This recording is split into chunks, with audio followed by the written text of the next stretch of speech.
Um, just a quick word before we get started. Today's stream is brought to you by W Energy.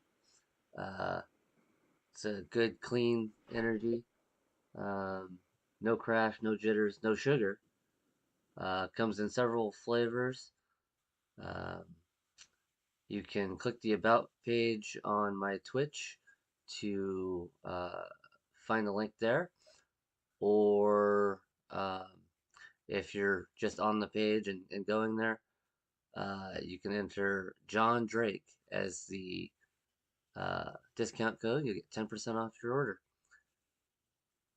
With that being said, let's go ahead and get started.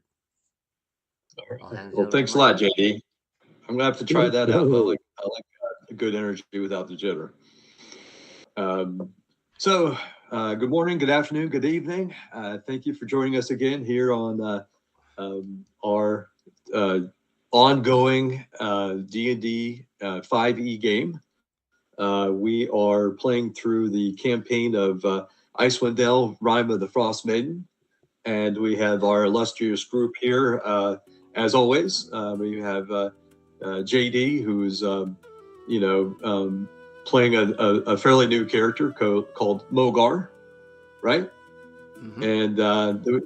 And we've got John here playing his little gnome, fiery gnome of named Peckerwood, and then we got Rocky playing his brawler,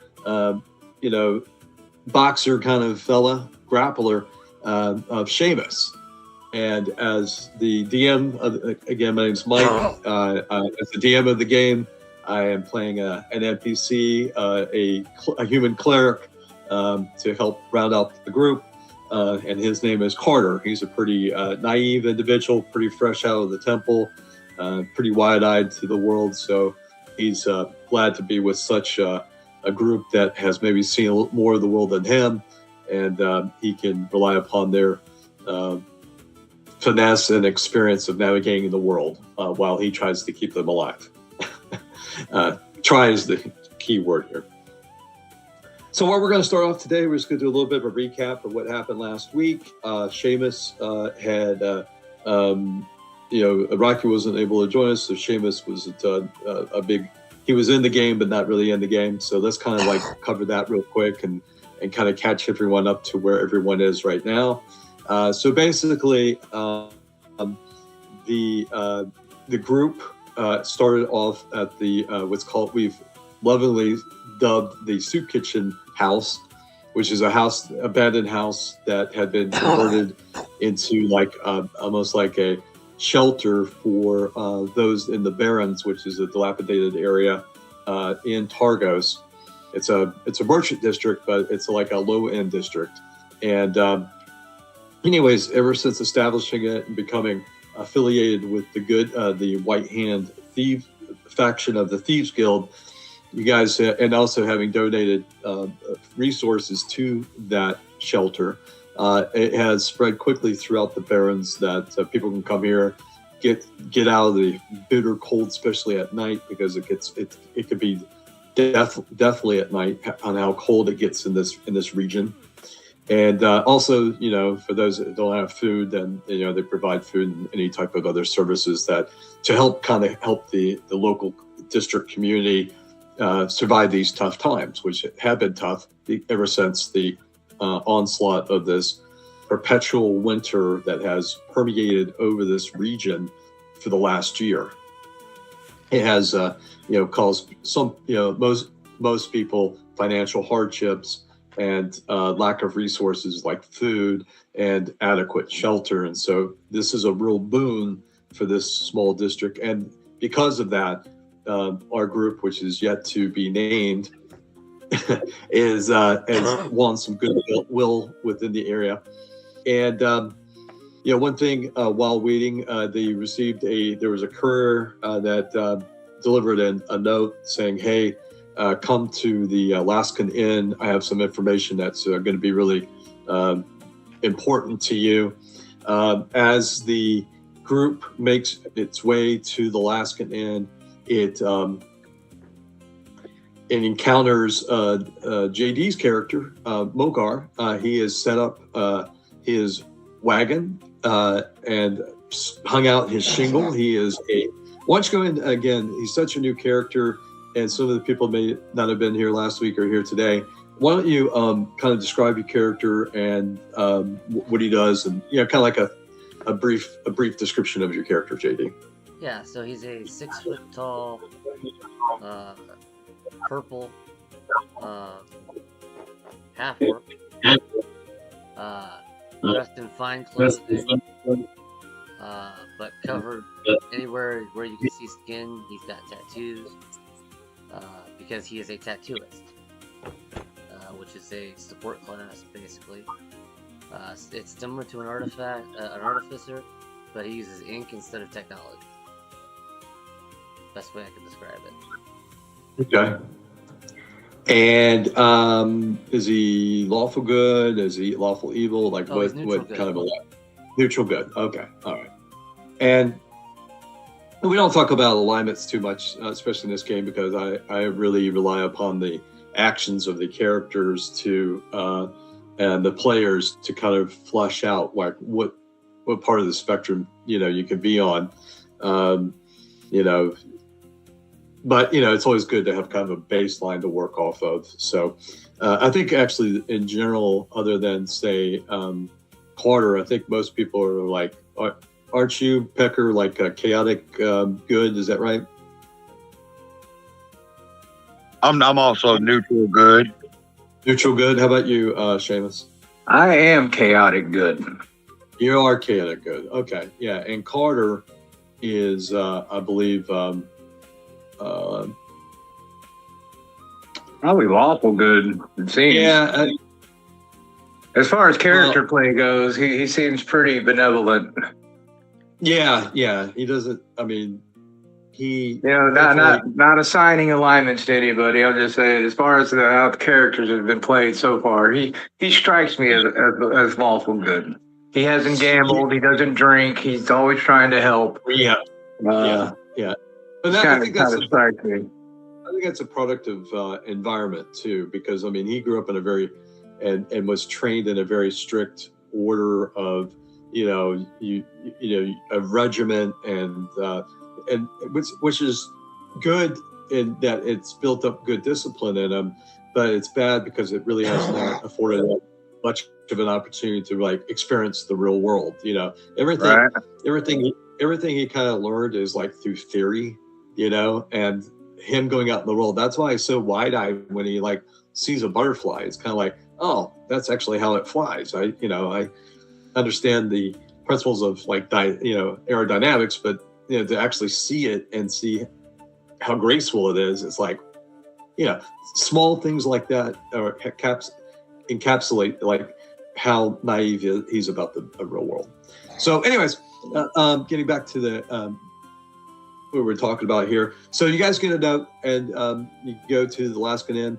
At that point, Pecker would and Mogar kind of get a conversation about like tattoos and how beneficial they are. And Seamus has like a ton of tattoos on him. Some of them are self-administered. Some of them maybe from, impromptu, hey, let's get you a tattoo kind of thing, and let's tattoo on how well you did the fight. We're gonna make a date and your fight statistics on your arm or something. I don't know. You kind of Seamus has been self-tattooing, self-teaching himself how to tattoo for several years. He knows how to apply tattoos. He's not bad, but you can definitely see like. When he's bare-chested in a match, you can see like a lot of his older tattoos are what tattoo artists would call scratchers. Just basically not well done, you know what I'm saying? But he is covered in tattoos, and it doesn't look like any one of them came from a shop. Right. Yeah, you can definitely tell like professional tattoo, like you see a Mogar doing a tattoo and you go, wow, that's really skilled. He's got like some professional skill, some trained skill, right? And then you look at some of the tattoos on Seamus and you're like, you can definitely see that it was some of them were self-administered, you know, and This is not my canvas. right. And so after a bit of discussion between Pecker and Mogar, Pecker goes, "I'd like to get a tattoo." So for the next hour, Pecker's undergoes a transformation of getting a face tattoo, which actually gives him some benefits when invoked. Actually, give them some advantages to like some saving throws. So that's kind of cool. And John, I don't know if you just perception check. Perception checks. I'm sorry, you're correct, right? So whether it's like depending on which one he, whether it's through sight, smell, or hearing, he can call that up at that time to give him, advantage on that. So that's pretty cool. Afterwards, so Seamus and Carter are just sitting, kind of waiting, kind of going up to people, going, "Hey, did you send me this note?" Owen was like, "I don't know what you're talking about." I'm sitting here, licking my wounds from the loss of the other night when someone stole all the prize money and the proceeds of the fight. He kept asking, "Have you found anything? Have you heard of who may have done that?" And you guys kept it pretty close to your chest about, "No, we're still kind of looking." And even though you guys did find out that it was the White Hand, the faction of the Thieves Guild that took it, and when you found out that for the reason that they did take it, you guys kind of negotiated getting some of it back just so you had some money in your pocket, but you also donated some of that for resources to the soup kitchen shelter. But you let them keep a majority of it because you knew that it was being used at this point to be filtered back into the community, almost like a Robin Hood kind of scenario. After Pecker comes in, very quickly afterwards, Titus comes down the stairs from upstairs of the Alaskan Inn, recognizes you guys, kind of pull you over into one of the tables, and in a very hushed tone goes, "I'm really glad you're here. I need to let you know what's going on." And especially between Seamus and Titus, you guys have kind of established a bit of a bond because you guys quickly kind of realized after the fight that you guys weren't bad people. You were just it was a sporting event, right? We were just opponents. That's it. We're not enemies. We were opponents, and there's a respect found in that, Yeah, and he definitely has respect for Seamus because Seamus really kind of did dominate the fight. I'll put a whooping on that boy. Oh man, if that bell wouldn't have rang for that fire alarm, I'd still be putting a whooping on that boy. yeah, and that gave him a new respect for he needs to kind of up his game, and he actually learned a number of different moves from you, just because he just like you would when you fighting anyone else, you kind of, "Oh, that's a great maneuver.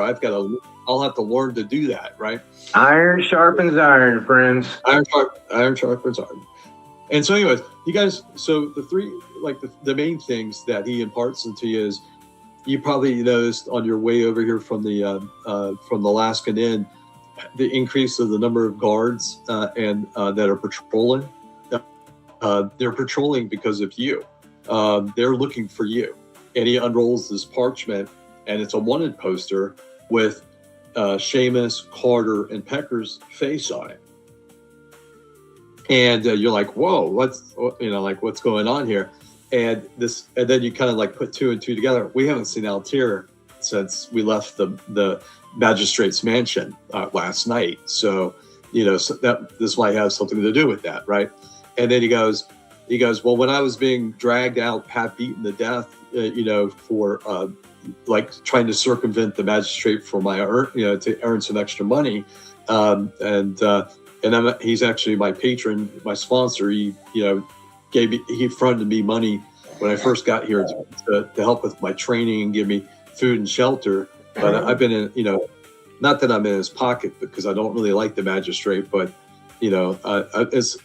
I'm beholden to him because I owe him money, and he reminds me every step of the way that how much I owe him money, and because I did this, I'm going to owe him 3 times now that amount. And he goes, I had to kind of figure out how I was going to get myself out of that debt, right, out of that hole. So he thought that maybe the fight might be able to be his ticket out of ticket out. And then he realized when he was being beaten half to death that even if he got the impression, even if he paid his full amount, he wasn't going to be out of his like contract, or it wasn't going to be that easy. He wasn't going to be able to buy himself out. So he had to kind of figure out some kind of, he's been trying to figure out some kind of exit strategy on how to like get out from the magistrate's thumb. And so, he's hoping by helping you, it's going to help him too. So anyways, he lets you know that the magistrate's been looking for you. When he was being dragged out, he basically was, had to overstep Altier's body that was crumpled in the front lot, like next to the gate in the front court area of the mansion, as an example, like to show, as an example of what could happen if you cross the magistrate, and also he said that at that time that Altier had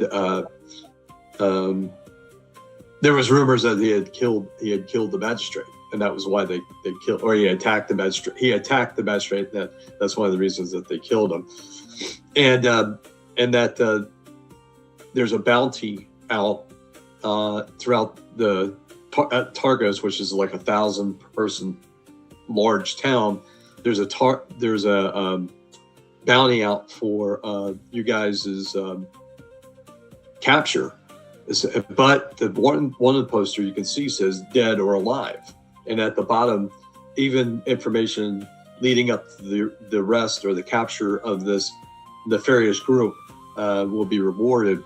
So that has really prompted. So basically, Titus is saying, watch your back, because a lot of people in Targos have been affected, like many of the people in 10 towns, by this perpetual winter. They have financial strains and have been lack of food and shelter, and people have been hurting. So even like the most benign person that you would never think that would ever look your way, now people are like, well, they might try to cash in on us.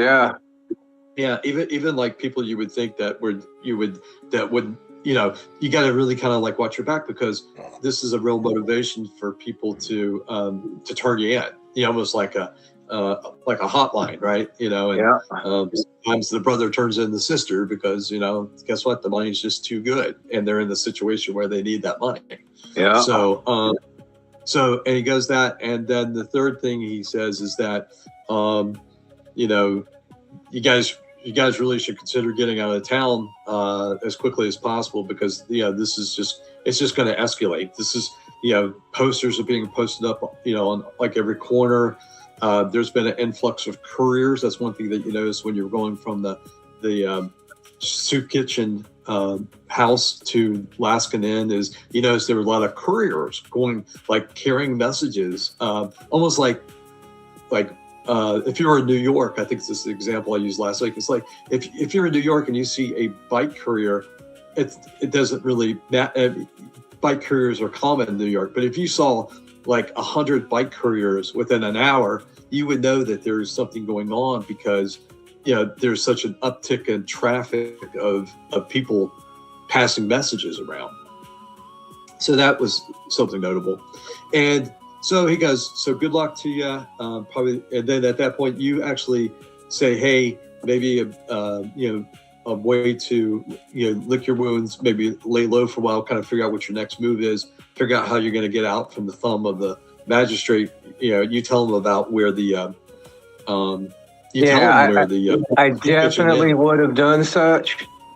I definitely want to tell him he needs a new manager. So you got to do that. And if I can reach the soup kitchen, because I know I'm not there yet, I also want to let the Whitehead know that, hey, this guy might be coming through. You might be able to use his muscle. He's a scrapper. Right. You know what I mean? Yeah. So Yeah. And maybe and that's a so relationship that can grow there. Every good thieves guild needs enforcers. I think Titus he's got the heart and the mentality to fit in with that crew. So I think that would be a good arrangement for him, maybe. yeah. And he definitely would be a good ally for sure. And which he's, obviously just proven that he's, trying to help your group out too. So he goes, well, I need to go pack up and kind of figure out what my next move is. So he goes upstairs to his room, and then Seamus just says, "Hey, look, I've got a bit of rapport with this guy. I got the feeling that maybe he knows maybe more information or how to go about getting some more information about some other things that we want to find out about, like maybe where Tristan from Lonelywood might be. If there's been any rumors about where he might be. What might rumors about like what the magistrate's planning next." So he goes up to kind of like one-on-one talk with Titus during that time. And again, I'm going to streamline this because I know it's getting a little wordy, a little breathy here. But anyways, when he goes upstairs, all of a sudden, 3 of the city guard come into the Laskin Inn. And at this point, JD's character also comes in and is talking to Owen, who owns the Laskin Inn, or at least presently owns the Laskin Inn, and ask him, hey, is it okay if I, set up shop outside and everything like that?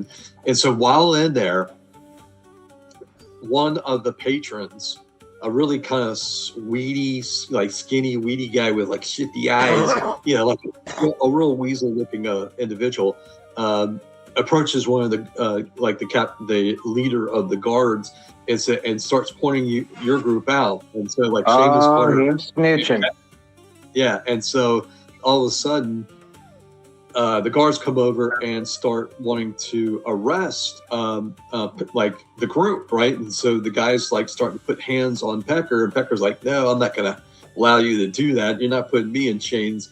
And so, anyways, combat initiates, and at almost immediately, Mogar helps us, helps with the group, and because he can see what's kind of happening here. Some of the motivation is, well, Peck, I don't want that tattoo I just did getting messed up. I mean, that was probably that kind of, because he wants people, Pecker's almost become a walking billboard for him now, and because he did such a good job on his face tattoo, he doesn't want it messed up just within the hour of having finished it, right? And so almost like from that almost mindset of like, well, I need to kind of protect my asset here, a bit. I really don't know what's going on, but I know that something's going on, and I'll kind of figure, let's kind of let's get this conflict finished, and then we'll be able to figure out who's who. Anyways, very quickly, not only did the group, Mogar and Carter and Pecker, dispatch the guards, but also Pecker was able to knock unconscious the informant and the snitch, and tie him up, hog tie him, and gag him, and get him on the floor. And so at that point, you guys are like, well, we need to kind of like somehow get back to the soup kitchen. That's if anywhere. You guys also went upstairs to find Seamus and say, hey, we need to get the heck out of Dodge, maybe get back to our safe haven at the soup kitchen shelter. And they went up to Tyus's room, and Tyus and Seamus were nowhere to be found. Without the rest of the group really kind of knowing what happened, at that point, once Seamus had gone up and talked to Tyus about, hey, we're kind of looking for this particular guy. We could use some help, like getting some information. And also maybe you can give us some insight more about the magistrate, what his next moves are, or why he's so intent on trying to find us. Because we don't know anything, our one of our group, Altair, went in with us and and we've been waiting for him, and hasn't come out, but you've obviously explained that the guards jumped him and dispatched him, but why? What happened? And so, anyways, Titus shares with Sheamus. Well, it's my understanding that Altiero attacked the magistrate, and the guards, dispatched them, and now they're looking for you guys because you're affiliated with that attack, and so they're out for blood, and so every resource has been called to bear, whether it's the city guard, whether it's private bounty hunters, whether it's even the general. Everyone's been, whether they loved or hate the magistrate, money talks, and so they're offering quite a bit of money to really get you guys into custody, if not worse. So, anyways, Titus goes, well, I do know a guy, and we'll have to kind of like stay to the side alleys because we don't want to be seen. But I'll take it to like an information broker, and we'll see if we got some information. So so as you're doing that, and it's not very far off, so you guys kind of like go some back alleys, you kind of circumvent some patrols, very easily, and you get to your information broker, and I sent you that information, Rocky, so you can I am ready to role play once we get into gameplay. Yeah, I got it.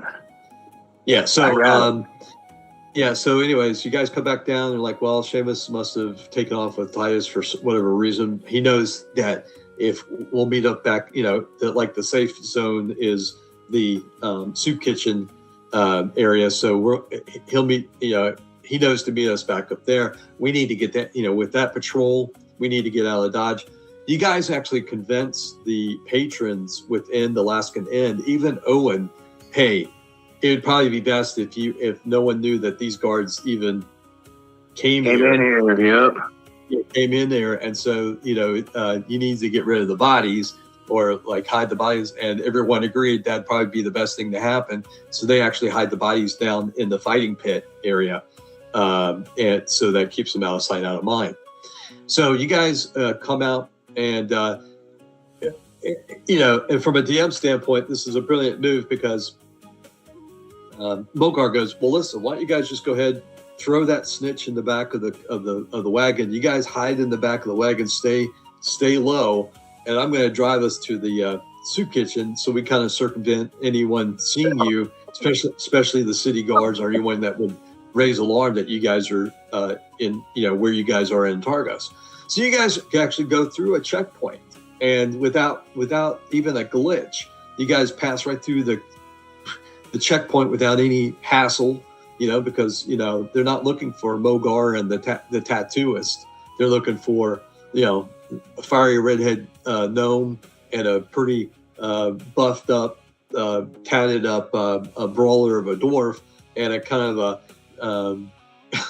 of a 6 foot tall, kind of wide eyed looking cleric looking fella, and because that's what's on every wanted poster that you see on every block. If it wasn't a Starbucks, it's a wanted poster of you guys now. So you guys make it easily to the soup kitchen shelter.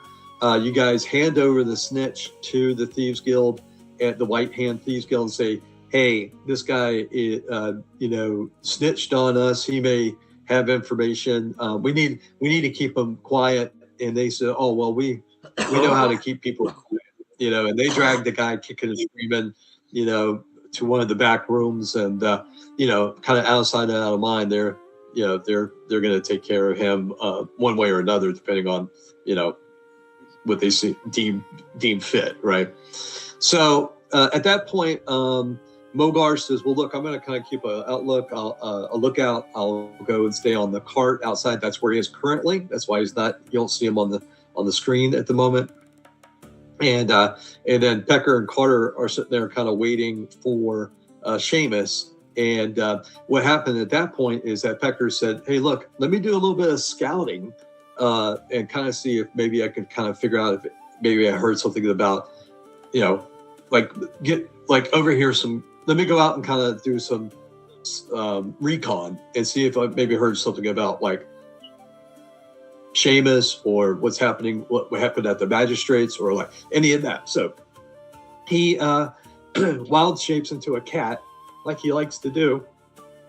And he goes out onto the street and so basically a couple of rumors that he overhears is one of the most prominent ones is he sees these two well-dressed merchants, and they're trying to unload some goods that are not appropriate for the higher end district where like the Alaskan Inn is, where that higher end merchant district is. They're kind of like trying to unload some, back dealing kind of goods, and they know that this is the area to do it. And Pecker overhears, hey, I was just meeting with the magistrate this morning. He says he's going to be like upping the tax collection from like 30% to 50%, especially for those that are late with their payments. So we need to unload these goods quickly so that we can get them as payments. So we're not being charged 20% additional, which is going to cut into our profit margin.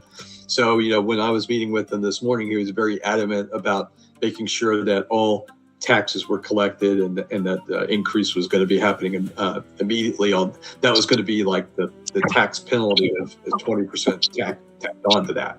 So they were really concerned about that. Merchants being what they are, they're obviously always keeping an eye on their bottom line. And also, you heard, some missing, there's a continuation of missing caravans on the road that, were supposed to have ended up in Targos. They never showed up, so they're missing on the road. That's continuous. And that there's been sighting, and again, the sightings of like, the roads are dangerous. Be careful when you're on the roads kind of thing, especially if you're a merchant, So you go back, you jump up into the lap of Margot. He recognized you that, oh, wait a minute, this might be that fiery gnome kind of wild shaped into a cat kind of thing. And then he came back into the house, and that's where we are right now. Sorry, that was a little breathy, a little bit long, but I wanted to make sure I got Rocky caught up. I wanted to make sure, everyone knew what happened last week. That was kind of like the long and short of it, which was longer than the short. And so anyways, at this point in time, Pecker and Carter are inside the soup kitchen, and Mogar's on the lookout at the, Ben, it's been quite a while. It's about noontime. So it's been a couple of hours since you've been to the, at the soup kitchen. And at that point in time, Seamus comes into the, and that's what you see, Mogar. You see this almost like dwarf, kind of like running to the front door. The door discovered for the thing, and he comes running through the front door, and out of breath. Definitely, he looked like he's been like hurried to make it back here. So I've been stealthing as best I can, kind of moving alleyway to alleyway, stopping behind carts, letting guards pass by, working my way quickly back to the soup kitchen.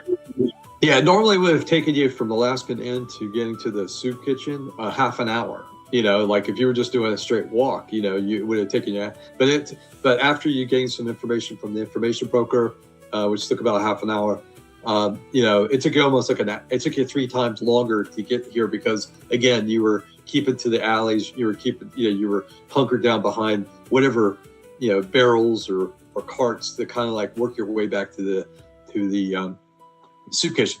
That is where we are now. So having seen that Mogar, JD, and you see Seamus kind of like hurried, run into the thing. What would you like to do? Because I know you were outside on your cart.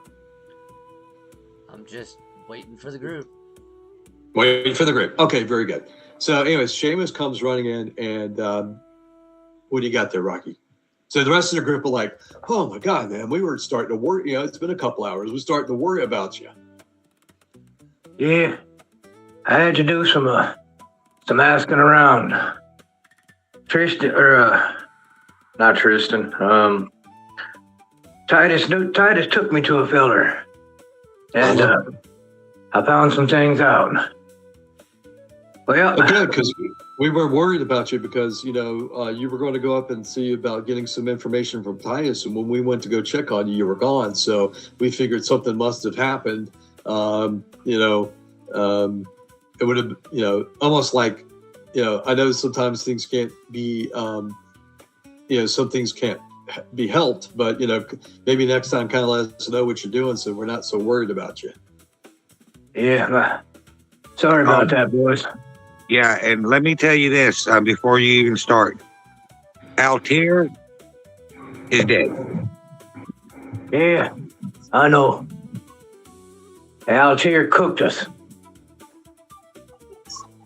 We're in a bit of a pickle. I don't know what he was thinking whenever he did what he decided to do. But, Targos ain't for us no more, lads. I want to look around and see if any of the higher ups of the White Hand is in there. Not in that room with you at the moment, but there are like probably six, seven, White Hand Thieves Guild members in the shelter at the moment. So you could literally just go grab one of them and get one of the leaders. Because okay, I'm just gonna let one of those guys know, be like, hey, there's a feller who might come around this way. He's a good guy. Okay. He's a bit of a scrapper. He said, Okay. but yeah, take him in. Take care of him. He basically says in a nutshell, any help is good help. At this point, we're All right. not only are you guys obviously, we noticed we got reports this morning after the courier had arrived. You guys are there. They're hunting you, and you should know that. And that we, our informants out on the street, which are out there 24/7, have reported back that there's been a notable uptick in patrols. They are going door to door, almost like stormtrooper style. The only reason that they haven't approached here is because this has been well known, abandoned for like a year.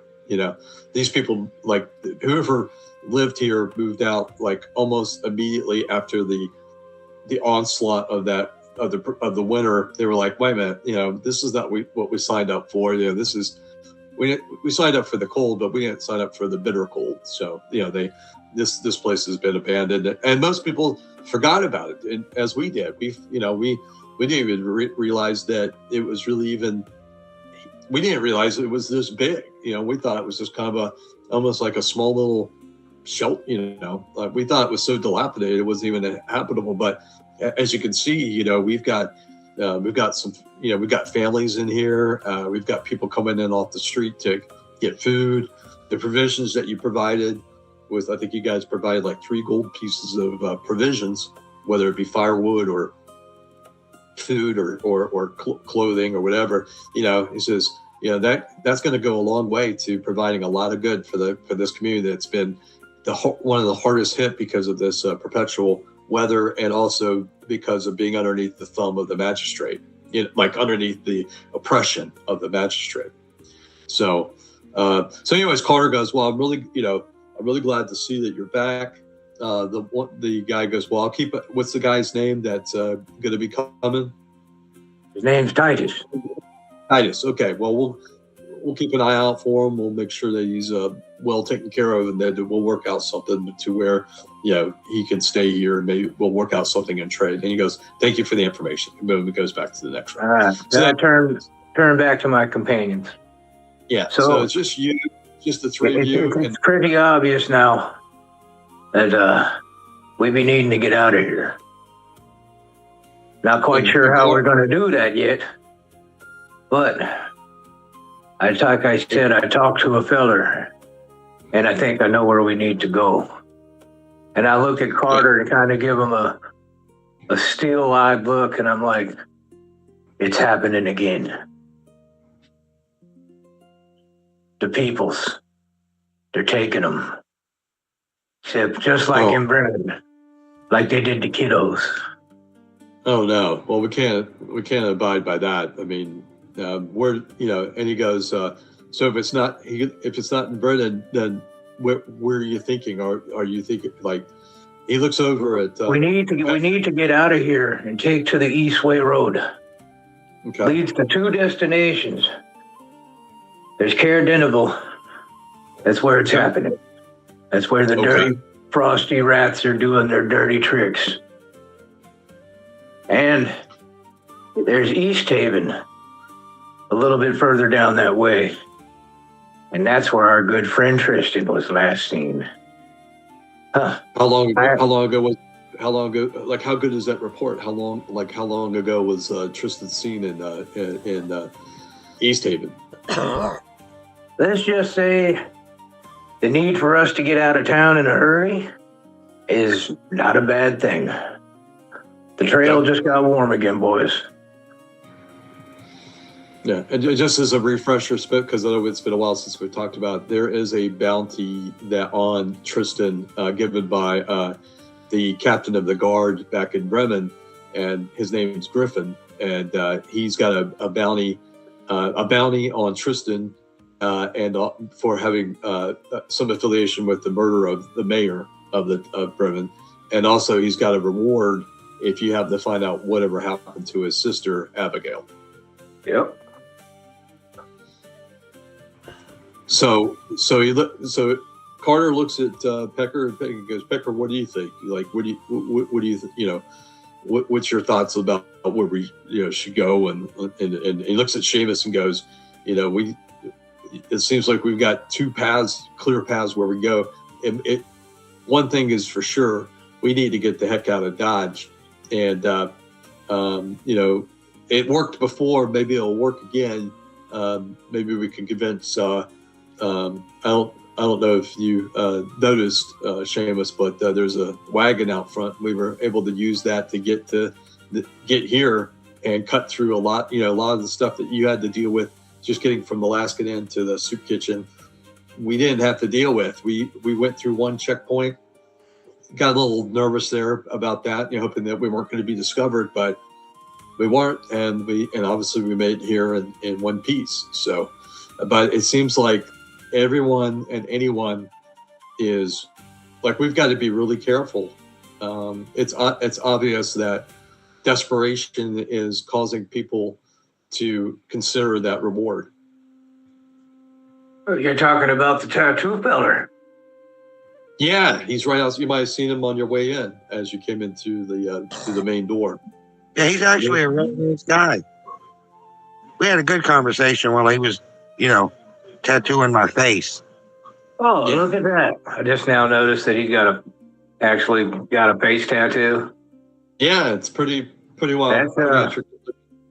That's not too bad of work right there, I guess. Yeah, he's kind of jealous a little bit, but he definitely sees that like he's got a quality tattoo on his face.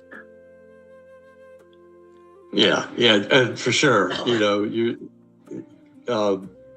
But you're still again. I look at Peck, and then I look at Carter, and I look back to Carter, and like, so you thinking we can trust him? I mean, we trusted Al off the bat, and kind of got us in a pinch. You sure he won't drive us right up to the magistrate and drop us off and collect the reward? And Pecker, go ahead and roll a almost like an insight check.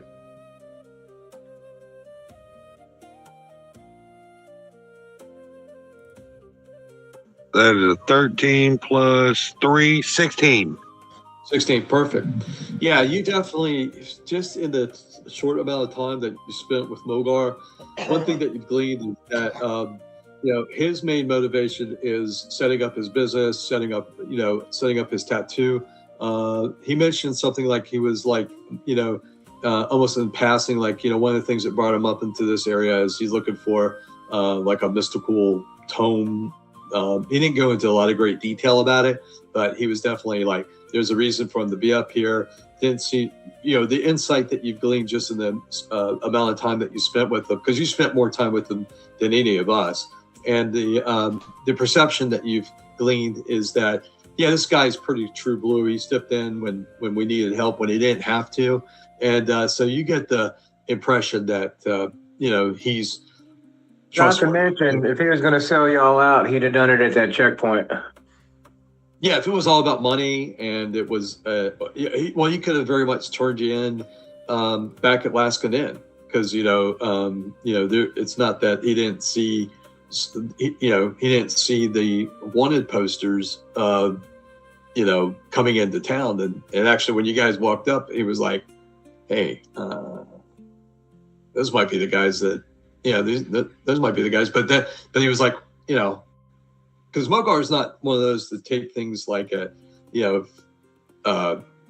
he's like, would you say that's a pretty fair assessment, JD? Mogar's more of a kind of like a common sense. Let me kind of like, before I have a knee-jerk reaction about why these guys are being hunted, let me kind of find out why these guys are being hunted, and kind of make my own decision about that. He isn't a slave to government and oversight, Is that fair to say, JD? Yeah. Yeah. Like, he isn't like, he doesn't take for at face value a government official saying it's going to be this way. He'd go, well, does that kind of pass the common sense lit test here? He definitely is like a Tom Sawyer of a character where he's got his own thoughts and impressions about things, and he's not easy. Basically, in a nutshell, he's not easily led down the primrose path just because the politician says it's one way or another. Okay. Which then he gave, then after, kind of spent some time with Becker, he kind of said, well, there's a lot more to this story there's a lot more to this than meets the eye, And so, yeah, if it was all about just money, he would have turned you in. He had plenty of opportunity to turn you in, especially at that checkpoint. So, yeah, he could have just said, hey, don't look in the back there. There's nothing back there you need to see. And, it doesn't look good that you've got like one of their citizens hogtied and gagged going to a city guard checkpoint. Anyways, so what I guess to kind of streamline this, is what do you guys want to do? Well, I'm headed to Caradineville. You're more than welcome to come with. We can stick together, boys, or we can part ways and watch our own butts, but if they're taking them peoples up there, the kids. I'm worried about the kids. I mean, they don't know it's me, for one. So I just can't. I can't let you guys go by yourselves. Who's going to protect you guys? So I'm going with you guys. Well, that's where I'm headed. Yeah. I enjoy the company.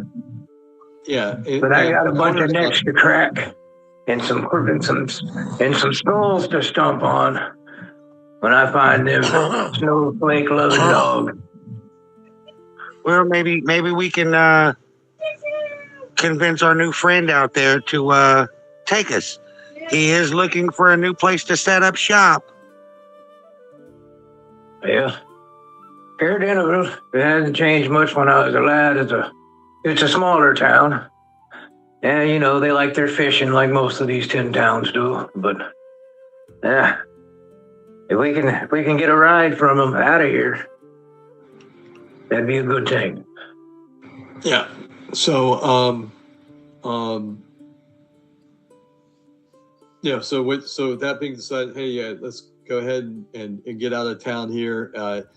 Based on the map, to get to your new location is going to take you, let's see, let me get to the main map here.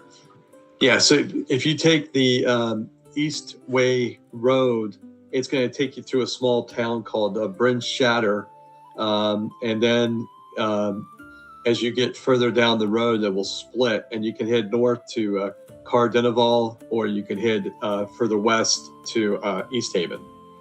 And East Haven is right at the southern tip of the. East Haven. Yeah, go further east to East Haven. Oh, right, East Haven, right. I don't know why I said west. Yeah, so then obviously there's a kind of a crossroads where if you head north, you go to Cardinal. If you go east, you go to East Haven, which makes sense. And also there's a road south that actually leads to Pecker's hometown, which is a good meeting. So you've got definitely some. Cardinal is just south of where Seamus is from. Yeah, because you're. I haven't been that way since I left home, so it's the thought of them cultists up there that close to where me kin are from has got Seamus itching. Yeah. And and there's the party with the thing, and so let me kind of pull this up, and let me give you some. They don't go into a lot of detail in the source material about the travel through ice and snow conditions for a wagon. So I'm going to have to kind of like do a little bit of noodling here because it says either you're walking or you're on a dog sled. And so I think I'm going to kind of like split the difference based upon that you're in a wagon. So let me pull that up. You're in Targos. There you go, Targos. And one good thing about this, again, for anyone who's looking to run this module or this campaign, one thing they do a good job of is that no matter what location you're at, it gives you a overland travel to neighboring locations so that you can kind of figure out how much travel time there's going to be. And then it gives you an idea how much like wilderness adventure concept is going to be. So anyways, from Brennan to, I'm not Brennan, it's from Targos to Bryn Shatter is 2 hours by walking, and it's 1 hour by dog sled. So we'll just count it like an hour and a half by wagon. And let's see here. And then you got Bryn Shatter. All I have to do is click on that, and that will give me overland travel. And from Bryn Shatter to Cardinal is 10 and a half hours. So we're going to count that as 7 hours by wagon. If you go to East Haven from Bryn Shatter, it is 7.5 hours. So we'll count, and half of that 3. So we'll count that as 5. So 7 plus 5 plus 1.5. 7 plus 5 plus 1.5. So that's 12, 13. So that's 13.5 hours of travel time. There are, so that's definitely, and it's noontime right now. Okay? No, it's not that much travel time. You just said it's 7 hours to Cardinal, an hour and a half to Bryn Shatter. So that's 8. That's like 10 hours travel time total. If unimpeded straight wagon, and you know what I'm saying. Plus an hour and a half. 8.5, not 10. Yeah, it's an hour. I'm sorry, an hour and a half. An hour and a half to get to Bryn Shatter, and then from Bryn Shatter to get to Cardinal is 10.5 hours. It's 7. So yeah, so I'm sorry, it's like 9 hours. So it'd be 9 hours travel time from where you guys are at. Right. Okay. Okay. It's noontime right now. So if you left now, the last part, which always kind of seems to be the case, is the latter part would be as after the sun is set. And you guys have already been in this area long enough to know that that could be that could add, you know, a lot of like. Yeah. Well, that's why I've got the No good. heater in the cart. You got a heater in the cart? Yeah, remember I told you I got the like a pot-bellied stove, so I can keep it warm for clients. Okay. That All right. way, that when I'm pulling out on the road, if I'm between towns, I can leave that thing turned on. And not freeze to death. Yeah. Yeah. Yeah, Well, the cart is a form of shelter, I guess. Probably not Yeah. the best shelter, but it may be the difference between you being a human popsicle in the morning and you just being cold as hell in the morning. So Yeah. And definitely. So that being the case, I couldn't, like, you would be like, if you were driving the wagon, you would have to come inside the wagon, not drive it to get the benefit of the pot. Well, So no you'd always have to pull off the side of the road to not be affected by the sun going, or whatever warmth there has been based upon the little bit of sun that, you know, is able to. Yeah, it's very hard to. Yeah, because during the day, you know, it's still gray and cloudy, and you know, but it's light enough that you can obviously see, but it's not like you're in direct sunlight, you know, and but it's always perpetually cloudy and dim and dark, and but when the sun goes down, you know, because there's always sun above the clouds, is that then it gets bitter cold very quick, and you know, that bad things can happen at that point. All right, so what would you So when what's they the popped plan? out the door, I'm just like, you guys ready to go? Like, Yeah, you're definitely impatient to like go, and yeah. So why don't you guys role play that out a little bit as to so you guys come out of the here. Let's get to there you go. You guys come out. You see Mogar in his cart and everything like that. I want Pecker and Carter's gonna like go wherever you guys decide to go, because you know he's technically an NPC, but yeah. So I want Seamus and Pecker and Mogar to kind of talk it out. Like, hey, we kind of make this decision, and I want you to talk it out. all right.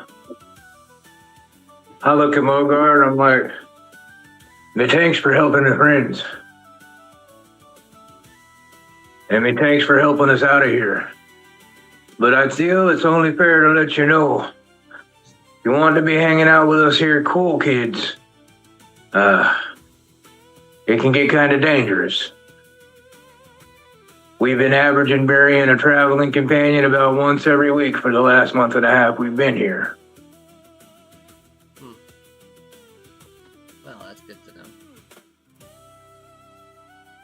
You know, But with that being said, they did it to themselves. We did not. It was not us. yeah, we didn't kill none of them. Just the path we seem to be walking's kind of. It ain't the easiest. It ain't for the faint of heart either. To be honest with you, well, me personally, I've been hunting these cultists of Orl. They did some bad things to some innocent people. And, I ain't one for letting that ride.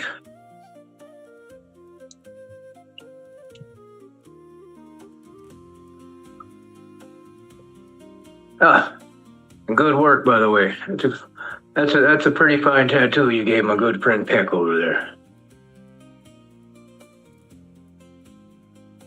I'm a bit of an ink slinger myself.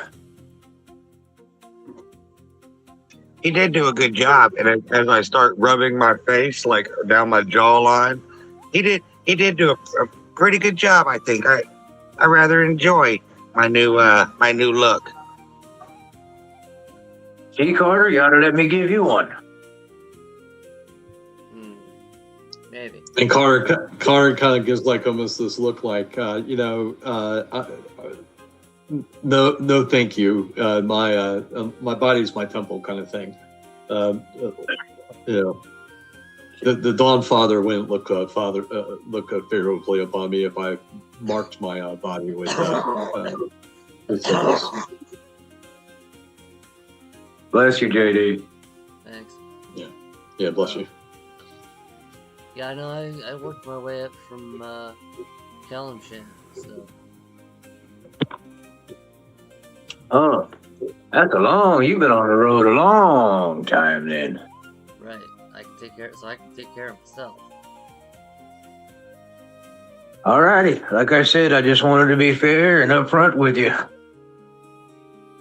If you're gonna run with the likes of us, it can get kind of hairy at times, well, as you can already see. Not quite sure how we ended up being the bad guys here, but apparently, we're wanted men. And Carter kind of makes a note and says, "Isn't it always odd that initially we're always painted as the bad ones? We're accused of murder, and we're accused of like thieving, and we always get accused of things that we never ever do, and then but yet we never get accused of the things we actually do.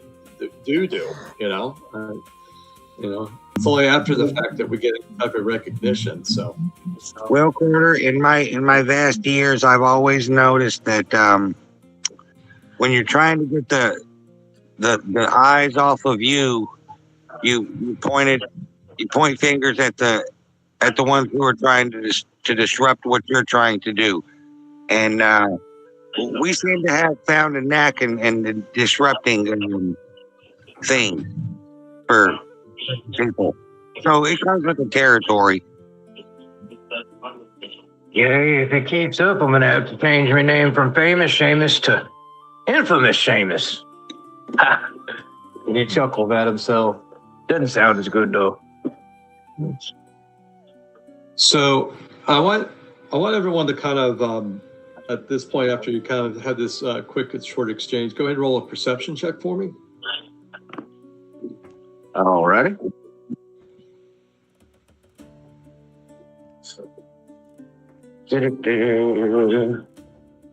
Yeah, I think 13. I got a 16 for Pecker. Okay. Yeah. So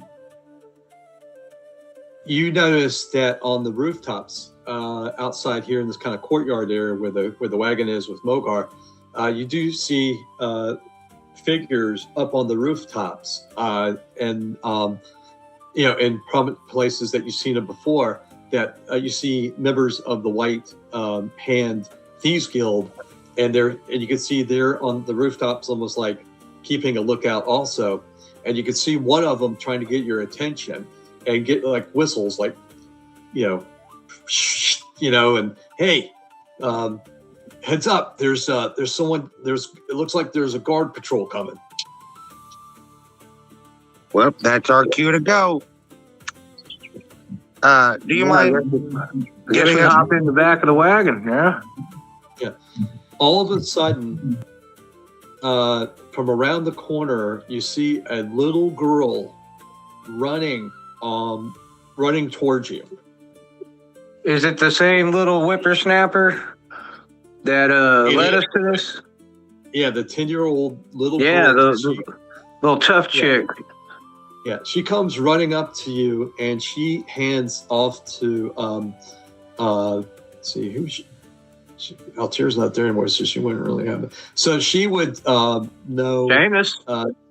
Yeah, she would know Seamus. So she runs up and she kind of like without a word hands him a pouch and says, "Good luck and thank you and thank you for helping us with establishing more good within the community." Like she just with a very simple thank you and hands you a pouch, and then she jets into the house. That's our cue, boys. Okay, so yeah, so you can see that the guard up here in this area. Let me just go ahead. Pointer, like this guard up here is getting almost frantic. Like, hey, like they're coming right now. Like, shh, hey, they're coming, you know. And what do you want to do? Let's hop in the wagon, man, and Get in the wagon and go. Yeah, and go.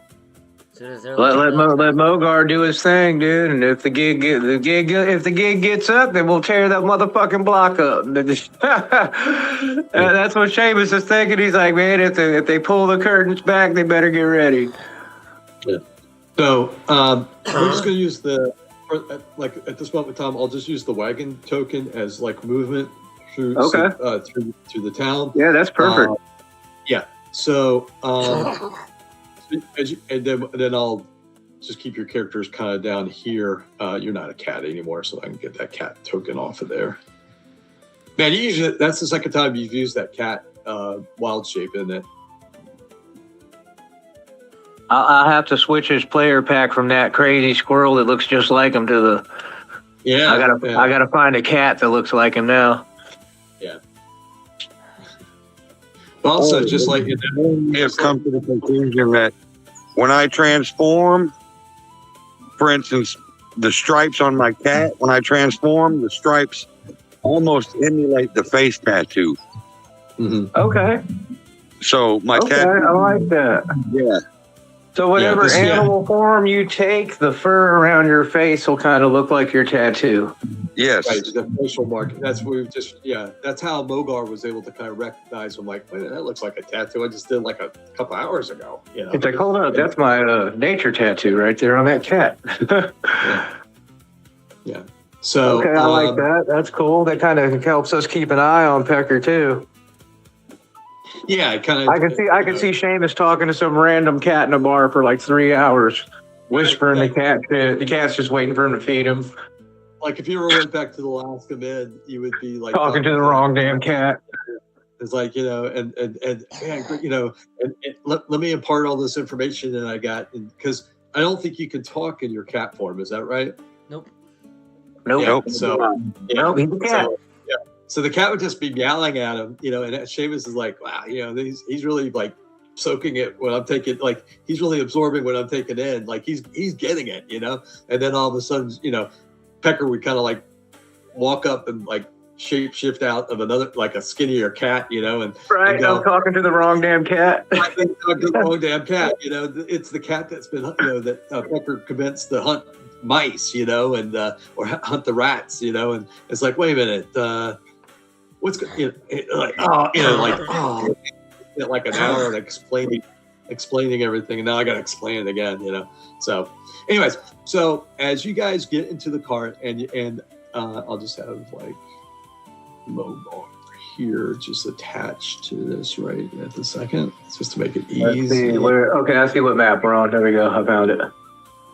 There you go. So I think I should move. Yeah, boom. So yeah, as you guys start moving out of the district, as you kind of like head out of the courtyard, entering into the courtyard, you see 3 city guard, and which is odd because this is an area that the city guard normally don't patrol. Like this is off the beat. As you can see, this is like almost like that courtyard where there was the you see that gray area there where that gray circle, that's where that secret door is for that like panic. What's that? So you're over explaining things at this point. Okay.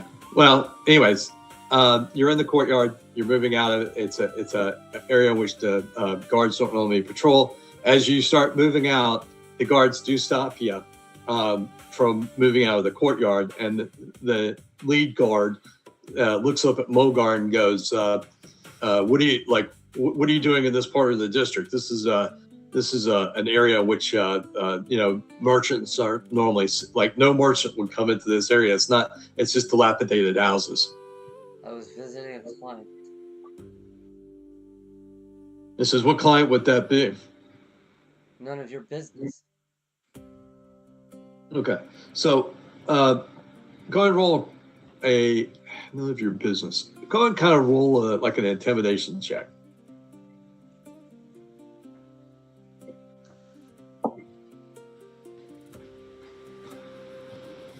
18. 18. Okay. So yeah, it definitely beats his 15. So yeah, he's like, maybe this guy, it's kind of like, these aren't the droids we're looking for. Kind of. He goes, well, that being the case, we'll need to look in your wagon, make sure you're not like, if anything, transporting any kind of contraband. No, you don't. Yes, we do. We're the city guard. We're tasked to find. We're looking for some nefarious fee. Well, Sir, do we're I looking look for like somebody who would associate with wanted people? not just roll a perception check. I mean, not perception. Persuasion. Persuasion. Yeah, persuasion. Because you kind of do. Right. Right. I do not. So. Tap, get it up. Yeah, people are biased.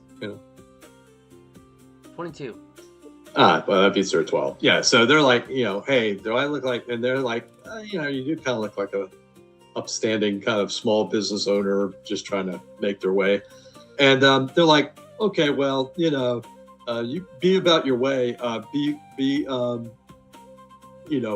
If you're planning on leaving the city, anytime soon, they will insist on going to your back, regardless of what you think.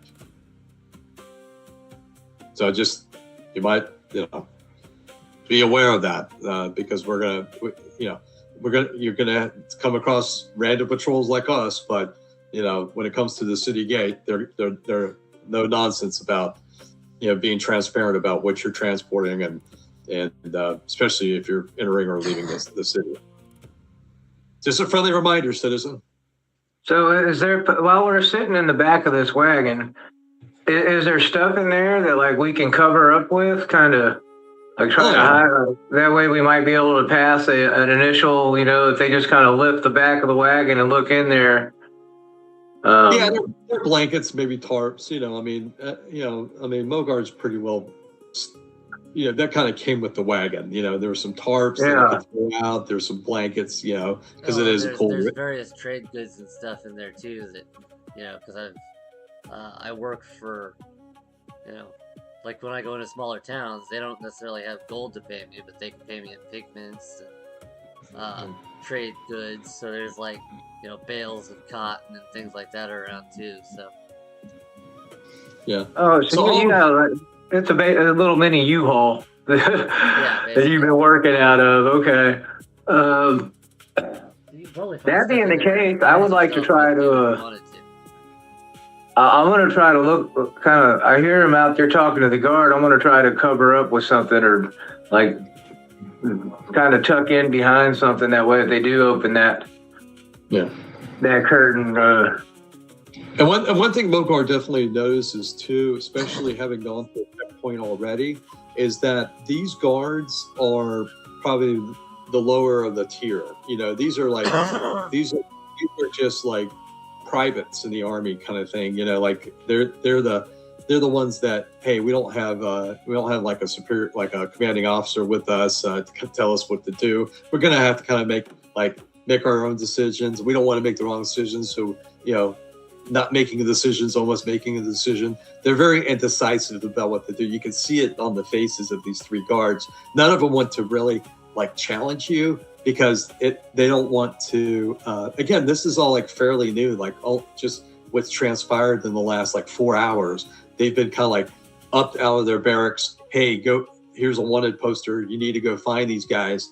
It's top priority. So they're out there scouring. They're not here to.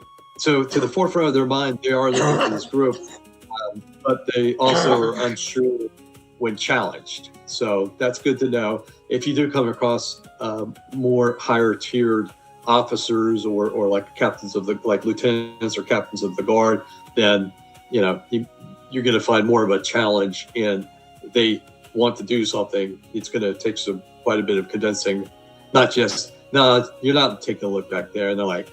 Maybe he's right. Maybe we're kind of overstepping our boundaries here. So just to kind of let you know, that's the case. All of a sudden, you notice especially out of the back of the wagon, you see a figure race across the back, very notably, almost like start out very slowly, and then once he kind of hits the edge of the street area here behind the wagon, you can see that he darts across the road. All of a sudden, the guards go, "Hey, did you guys see that?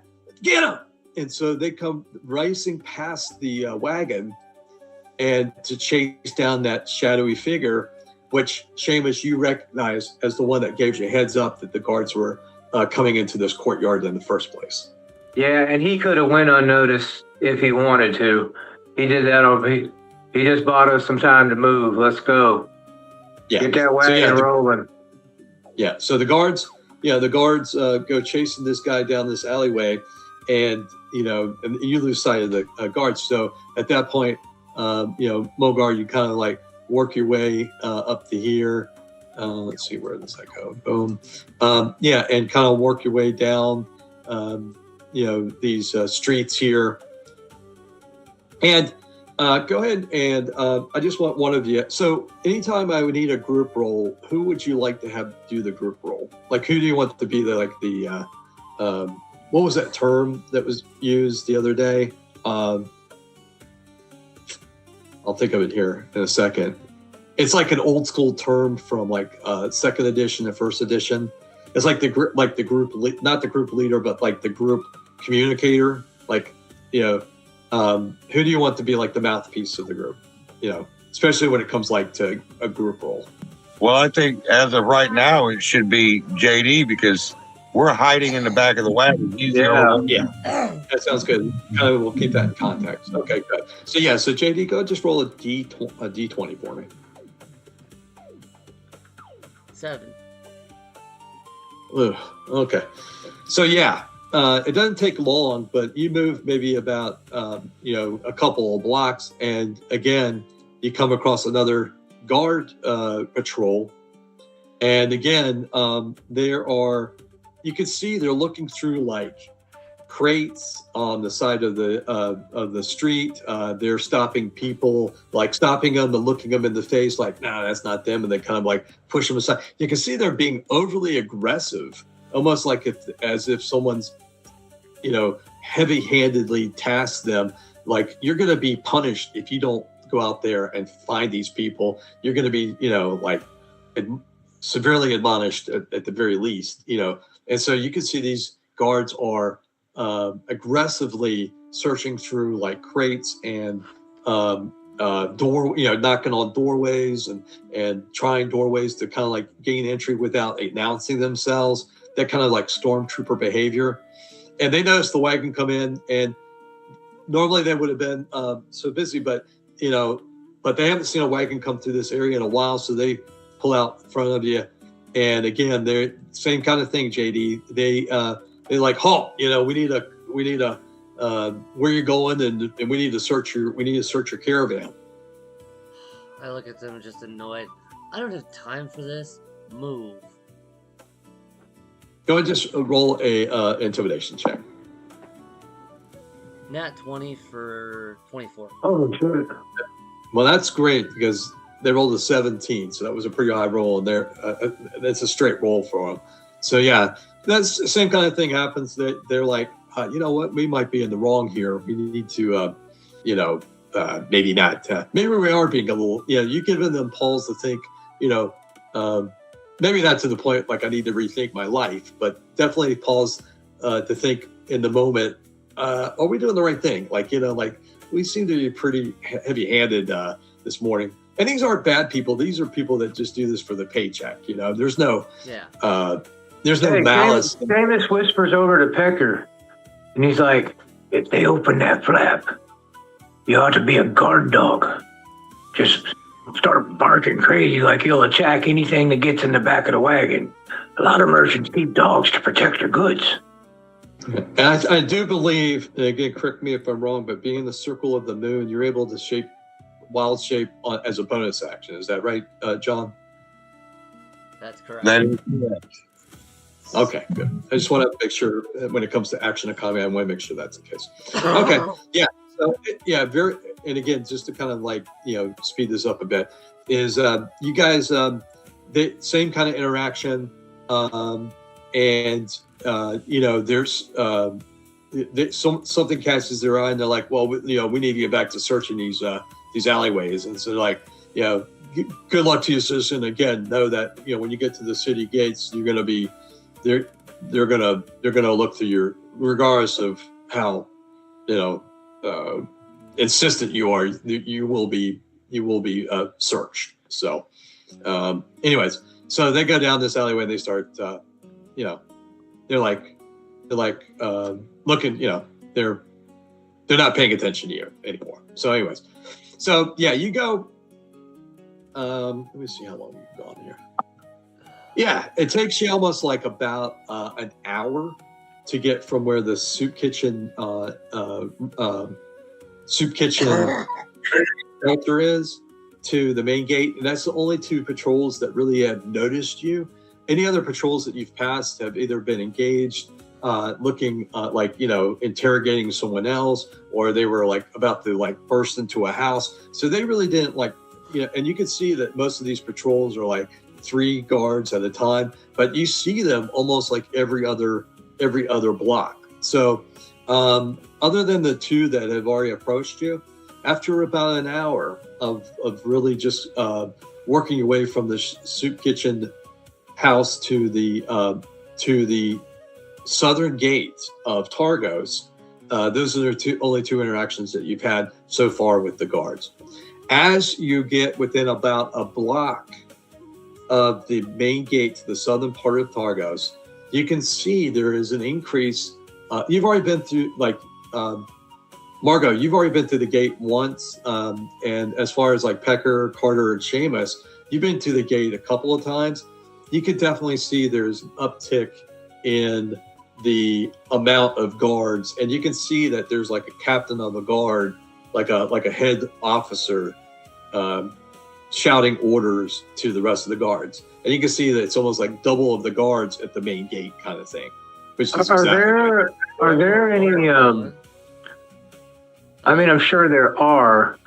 I'm looking for some kind of a building or a barn or something that's not necessarily inhabited with people. Because if before we decide to move through the gate, if I shoot something with my new crossbow, it'll ignite. Right. And maybe what I'm thinking is, you don't scream fire in a movie theater because it draws so much attention. But if I take a little pop shot out of the back of the wagon, kind of make sure that nobody's looking at the time I do it, and start a fire, then possibly the attention of a lot of those guards who are so on point distracted enough for us to get through. Right. Yeah. So in this area, and while we're heading around and driving, at some point when we're in the clear, I will kind of just whisper back, "Hey, there's some stuff back there. You guys might be able to disguise yourselves while we're rolling through here, just in case." Okay, what kind of stuff would they be able to use, JD, to disguise themselves? Like I said, there's various, paints and things like that back there. Okay. So you could, and as far as your character, Mogar, you could definitely see that the guards are doubled up since the time that you came through the gate, like the night before. But they're so preoccupied with some of the travelers that are going through the gate, but there's a line that's almost formed of people that are exiting the city. But you can denote the number of guards, at least in this vicinity. You can see 6 of the private guards and then 1 captain of the guard. So you can see about 7 guards, which is double the amount that normally the city gate would have. And they had not noticed you because of the throng of people that are trying to get out of the city. And it seems like there's a bit of an uptick. Well, you wouldn't know because you haven't been in the town long enough. But you would, as far as like, yeah, you're surprised. Okay, you're surprised on the number of people that look like they're trying to get out of the city. So it's a little, it's like, is this normal? Like that's one of the crossing thoughts in your mind is this normal to have this kind of a wait to get out of the town? I could see where the guards would be more more trying to figure out like who's coming into the town and being like more wary of what they're inviting into the town, as opposed to now it looks like they've turned their attention a lot more and being a lot more scrutinizing about people who are leaving the town, which is odd for people, so of course they're exactly. Yeah. So that being said, before we get into it, to answer your question, Rocky, you haven't investigated this section of the town, so you wouldn't know if there's an abandoned house or if there's people in it. All I can say is that at this part of the town, the buildings look well made. Hey, you know what I'm looking for? I'm looking for a barn. Because animals are very valuable up north, and there might, people check their. That's what I was looking for. A good old barn on fire always gets the attention of the town. Kind of what I was thinking. This is. If I don't see nothing that, like, I don't want to start a fire that could end up killing a kid or some dumb shit like that. So. Yeah, you're seeing like businesses and like single family houses in this area. It's like any like entryway. You might see you see like some maybe merch, like almost like wagons, like Mogar has. Kind of like to capture like people coming in and going, hey, before you go into the town, do you want to buy a map? Or hey, do you before you go into town, do you here's a protection charm against thievery? Would you like that? That you see like a number of those kind of vendors on your way to this courtyard that leads to this, leads to the city gate. But as far as like abandoned houses or something like this, the one thing about what the magistrate has done is make sure that this district is well. It's like what the mayor of San Francisco did when the diplomats of China came through. They cleaned up the route that they were going to be taken to make it look sterling. And so the magistrate of Targos has made sure this district at least looks good, because that's the there ain't no rubble piles for me to light on fire, no shit like that. Okay, that's cool. It was just a thought. I was thinking maybe a distraction would be good. Yeah, I mean, if anything, you do see cargo. Like, there are like some crates and stuff like that. You've had some. You can see that like some shipment companies have come in and said, "Well, this is as far as I've been paid to drop this off. I'll drop it off, at the drop off point, that the like the loading area and unloading area. So there's like a dock area, like for shipments, for where." Merchants would have to come. It's not being dropped off at their business. They'd have to come and collect it at this this inventory depot, which you see just to the right of you as you're heading down this into this main courtyard area. Well, actually, now that you mentioned that, yeah, so can't let the cargo burn. Yeah, there's barrels, there's crates, there's some wagons with crate in it. And just before we get into it, I want you guys to kind of like, as obviously you guys can communicate in whispers. Margot can kind of say, hey, we're coming up on the checkpoint. And I want you guys kind of figure out what your plan is and kind of work together. Take about 2 minutes to kind of figure out that plan. Let me go fill up my coffee real quick, and then so that I'm not kind of overhearing your conversation, and then you kind of let me, and then so that way, when you guys tell me what you're gonna do, I gotta figure out on the fly, how these guys. I'm not gonna pre-plan how they're gonna react to you. I'm gonna have to be reactive on how you act. So, all right, if that makes sense. Okay, I'll wait for you to leave, and then I will Confer. All right, I'll be back in like 2 minutes. I just need to get my coffee Perfect. and Go whatever away, happens. Mike. Okay, yeah. So Go away, Mike. I'm gone. Leave, Mike. Quit trying to find out our secret plans, Michael. I'm thinking Okay. that if you shoot something, I'm going to cast minor illusion of you because you're the biggest, nastiest one. Oh, Cast minor illusion of you. holding like a torch. Yes, next to the fire, so they all run after you, and we just go out the gate. Hey, I like that. I think as a bet, because look, JD's got some really nice rolls with his persuasion and intimidation, but it ain't gonna last forever. He gonna say "fuck you" to the wrong one, and we're gonna get jumped. But I think Just saying. a visual. Just saying. I think a visual of somebody that they're looking for, and you're Seamus being the biggest and the baddest of them all. That I'm cool with that. I'm cool with the like I said, I might have to switch my name to Infamous Seamus instead of Famous Seamus. That motherfucker tried to burn down Targos, I heard. So yeah, I'll shoot. You know what I'm saying? I'll wait for a clear shot where nobody's really paying attention. You hit the minor illusion, I'll shoot the crossbow and light some shit on fire. And then like I said, I was also thinking if like you ever see a police officer try to search a vehicle, they get to the back of the minivan and realize that there's a fucking 80-pound pit bull in the back of that motherfucker losing its shit, where they like don't want to open it up. You know what I'm saying? I was thinking that for Pecker to like, if they do manage to look into our cart, you know what I'm saying, a big mean ass dog,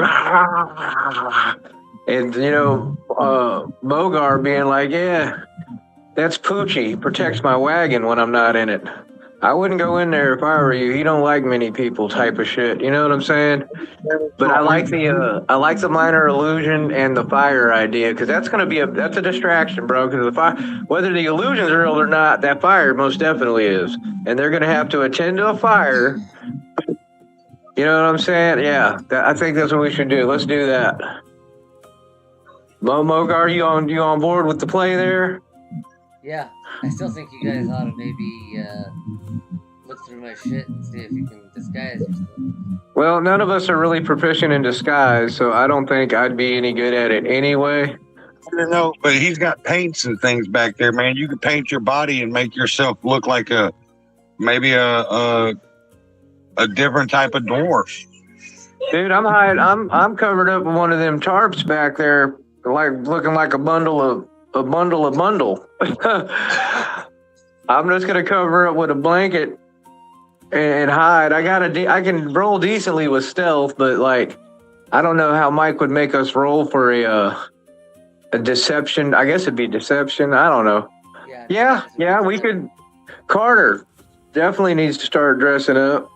Like, I don't know what all's back there. Like you said, paint. I mean, so they look in the back and they see some people that are all painted. And I mean, I guess it can't hurt. I don't know. He whispers that back. I'm just gonna, like I said, I'm gonna grab a little tarp or a cloth and kind of cover myself up and look like I'm some supplies. And out of the side of the wagon, I'm gonna pick me a spot, and I'll kind of point it out with a pecker when I'm doing it, and be like, let's do our tricksy little hobbit shit right here. And I'm gonna shoot some of them supply crates and get them to burning. So I'm looking for something that's gonna light up. You know what I'm saying? And right before you shoot, I'll cast minor illusion of you holding a torch next to whatever you're going to shoot. All right, that's it. That's the plan. Oh wait, he's back. He's listening to us.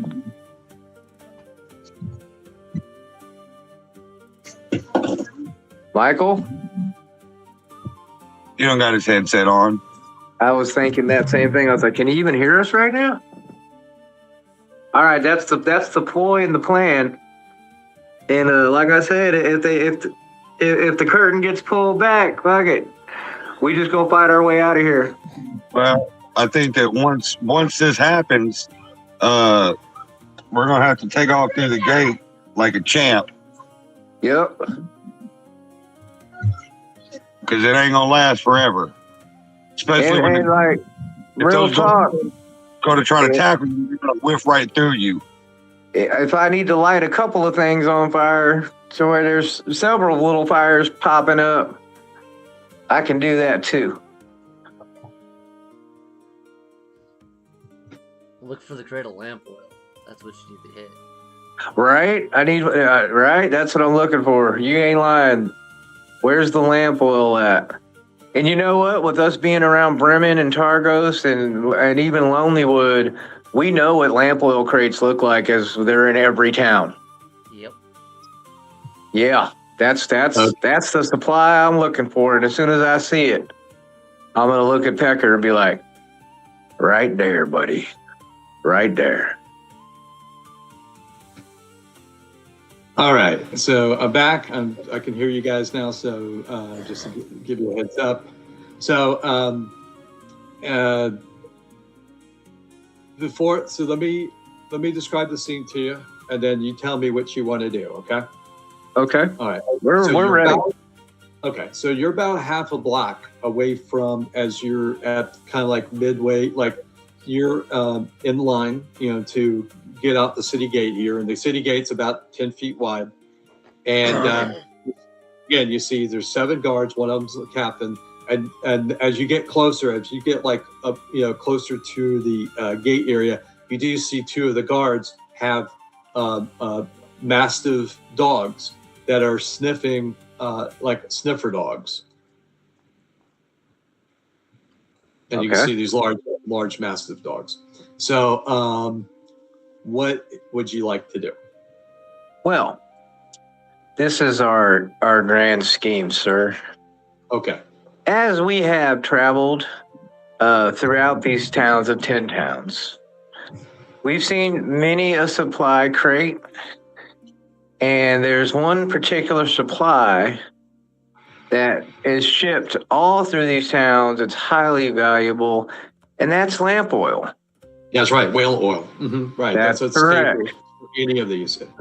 So as I'm peering over at this offloading area, I'm looking for lamp oil barrels. Yeah. You can definitely see there's 2 of them. One's right here, and one of them is right next to it. You got 2 large barrels, almost like 50-gallon barrels of whale oil, good 20 feet away from you. I don't want the one right next to me. I want to choose the one that's a little further away. Well, And actually, with my range, we can even get a little, depending on like what's going on. I can hit that barrel from within 100 feet of me. Yeah, you're about 50 feet from the gate, and you're about 20 feet from where the barrels are. Each of these blocks. That worked just fine. Okay. Yeah. So I look over to Pecker. I give him a little nod from under the cloth I've covered up with, and I kind of move the wagon flap over, and you see Seamus pull out his crossbow, his new one. And I'm going to take aim. And right before he shoots, I cast minor illusion of Seamus standing there with a torch next to the barrel.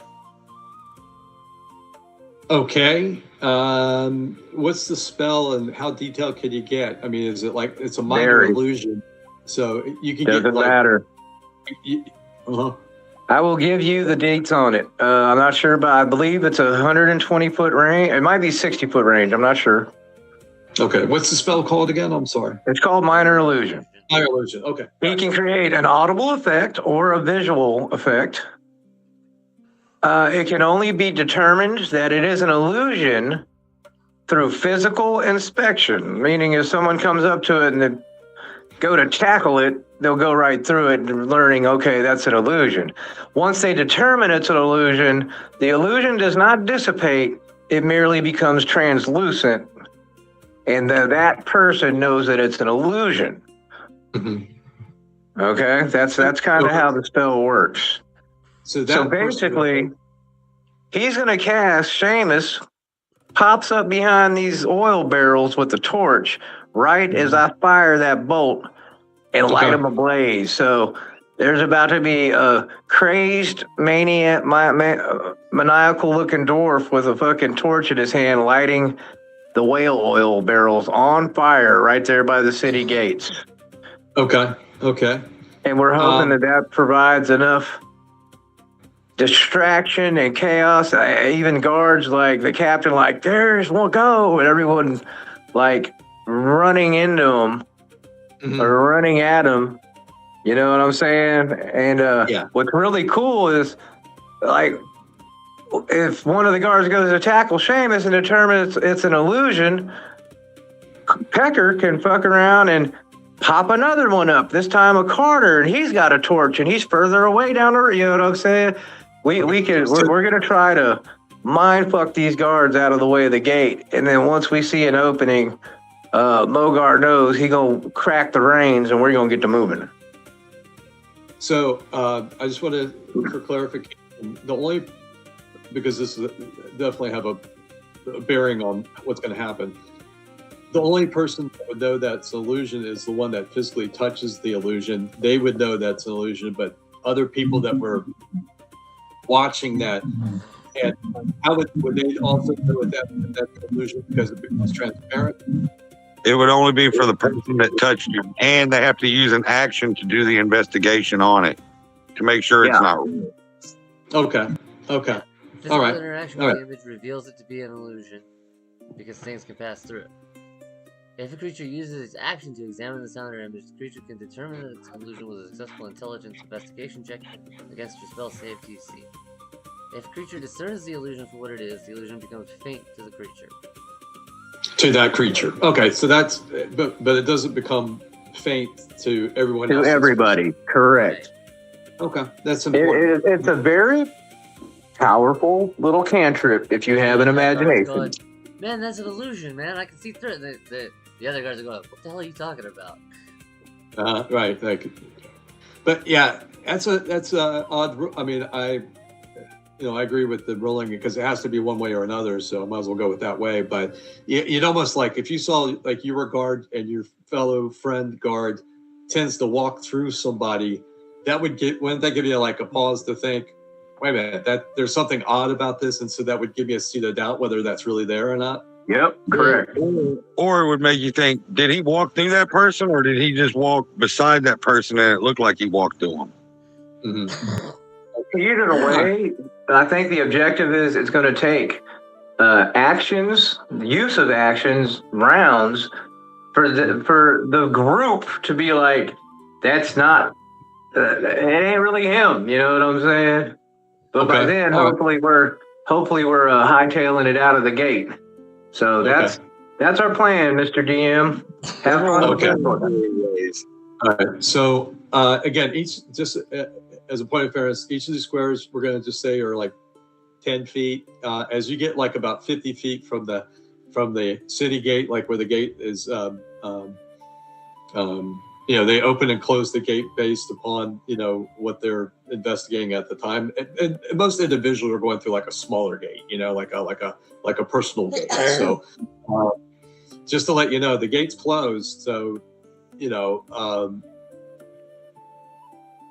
and they'll be opening and closing it based upon. Okay. Well, the timing of this. The timing of this, like, we're gonna need Mogar to be like, gate's opening. You know what I'm saying? Exactly. Right. So, and there are carts, not wagons, but there are carts being like that can't fit through the individual door. It's kind of like that gate that you saw at like the what is that town in Lord of the Rings where they go and the guy opens the door and he lets them into like the personal door, but it's part of a bigger gate. Yeah. Yeah. It's kind of like that. So, and there are carts that can't fit through the individual door, so you will have like one or two opportunities to time it, that as that cart's going through, you again, just to paint the picture, there are people in line to get out the gate, but they're more on the right side. So it's like the hey, carts. like I said, the illusion's the illusion, but that fire I'm about to start is real. And Right. that might inspire them boys in them carts to hurry up and get their ass out of the way too. They don't want to, like, oh shit, fire, we Yeah. gotta go. So that's the plan, man. So, yeah, that's it, Bogart. You let us know when to do it, and me and Peck will set it into motion. And Carter, you just sit there and look all wide-eyed at this craziness we're about to try to pull off. Be pretty, brother. Okay. Be pretty, Carter. Okay. So yeah, as you're getting closer, and again, you see 6 regular guards. You see 1 captain of the guard. You see 2 of the regular guards have mastiffs that are like sniffing people. They're almost like overly self-conscious about like they're on high alert. You can see they're on high alert. You're about 50 feet from the gate, and you're about and I would say, just as a point of fairness, you're probably about 40 feet away from those barrels. Perfect. Still in range. And you still, in the spell range for minor illusion, 60 feet, is that right? 30. 30 feet. Okay. So, okay, thank you. So before you get up to the gate, as you're getting almost out of range of being able to cast that minor illusion, that would put you, again, as a point of reference, that puts you about 50 feet from the gate, 30 feet from the barrels, and you can see that the guards momentarily with those 2 mastiffs are searching a cart, and they are, and there, a couple of guards are like interrogating people as they're trying to get out through that individual door. So, what would you like to do? At this moment, they just finished up searching a cart of like rice and beans and whatever, and they kind of like waved it on, and they're just starting to open up the main gate. What would you like All right. to do? What's the armor class on the barrel? Oh, 10. Oh, beautiful. Okay. Heck. Yeah. It's now or never, buddy. Let's do it. So, Peck cast minor illusion. Okay. 12. And there's Hold on. yeah, there's a Oh, yeah, perfect- never mind. 12 plus 6 is 18, so it's definitely a hit. And I plunked the whale oil barrel with a firebolt. Let me just get you guys' characters up here. Just And let's see how this unfolds. I mean, yeah. So yeah, easily there is a a duplicate of.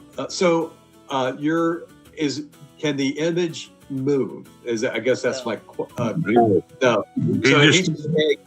So he's just staying there with towards the flames not moving. yep. Just stay like a crazy man. I'm standing there with a torch next to a barrel of oil, and I've lit it on fire, and I'm not running. They're probably like, he's fucking insane. I'm just standing there, or at least that's what they see. The torch is down like on the barrel itself. All right. So With the torch. resize these guys here because I want to make it fair. All right. So let me roll a. Hang on. I didn't mean to double that up. Boom.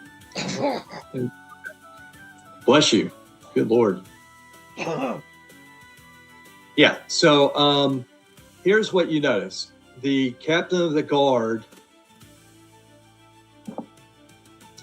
absolutely pulls up his head from talking to like a citizen that's looking to exit out of Targus, and notices that let's see if there's like a little flame thing that I have here.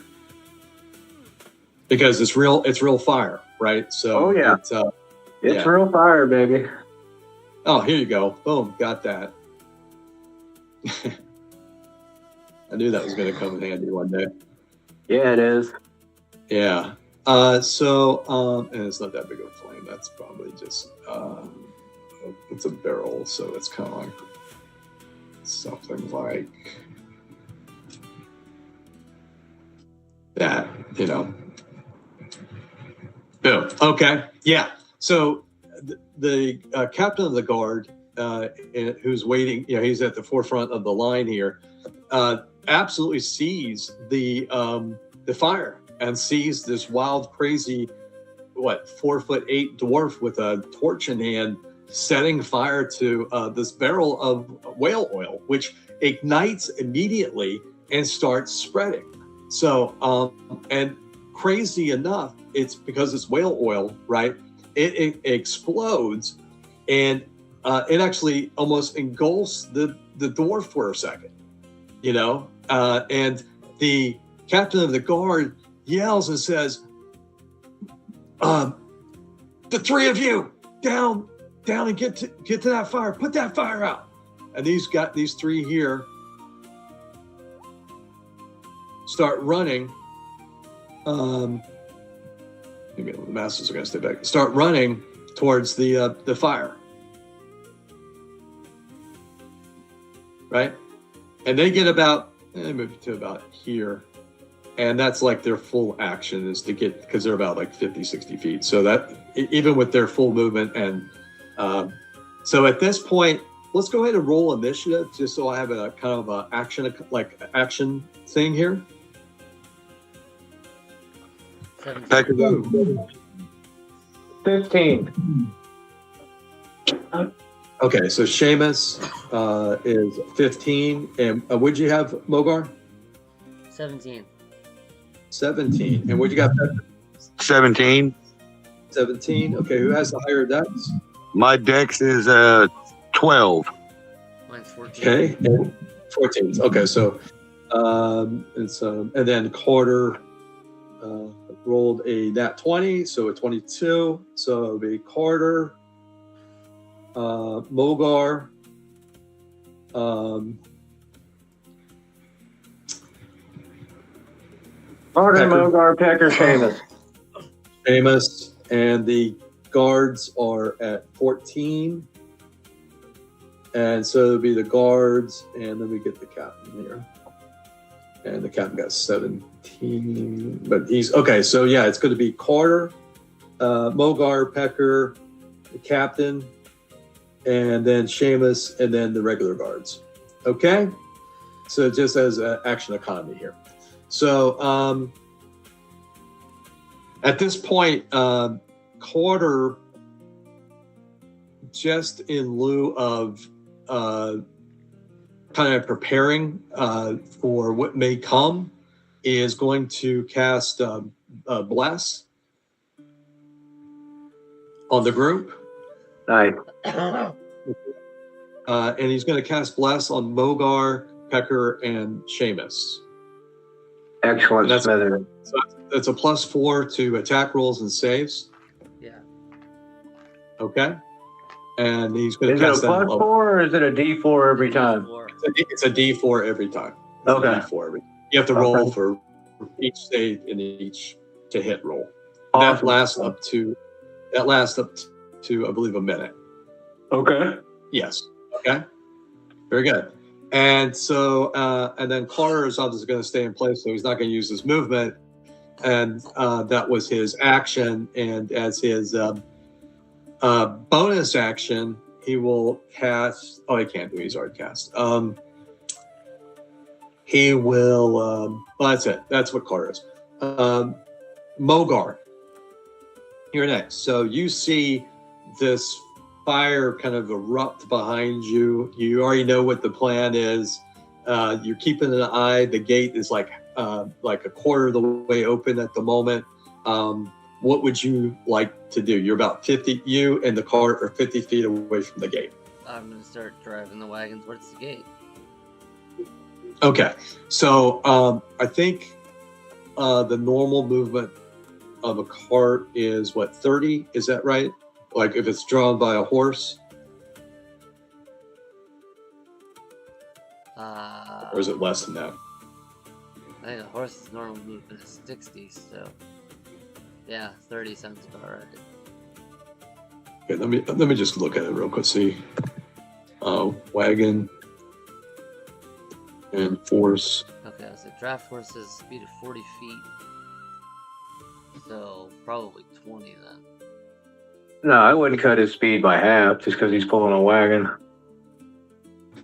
Well, he's pulling a wagon full of three people and all the. Oh yeah, good point.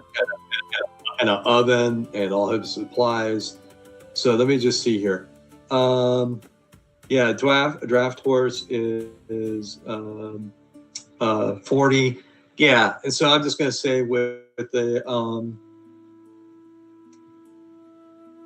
wagon itself is 400 pounds. So, But it's on wheels. You know, let's remember the physics of this. Yeah. It So is I'm gonna designed to say, roll. yeah. So I'm gonna say that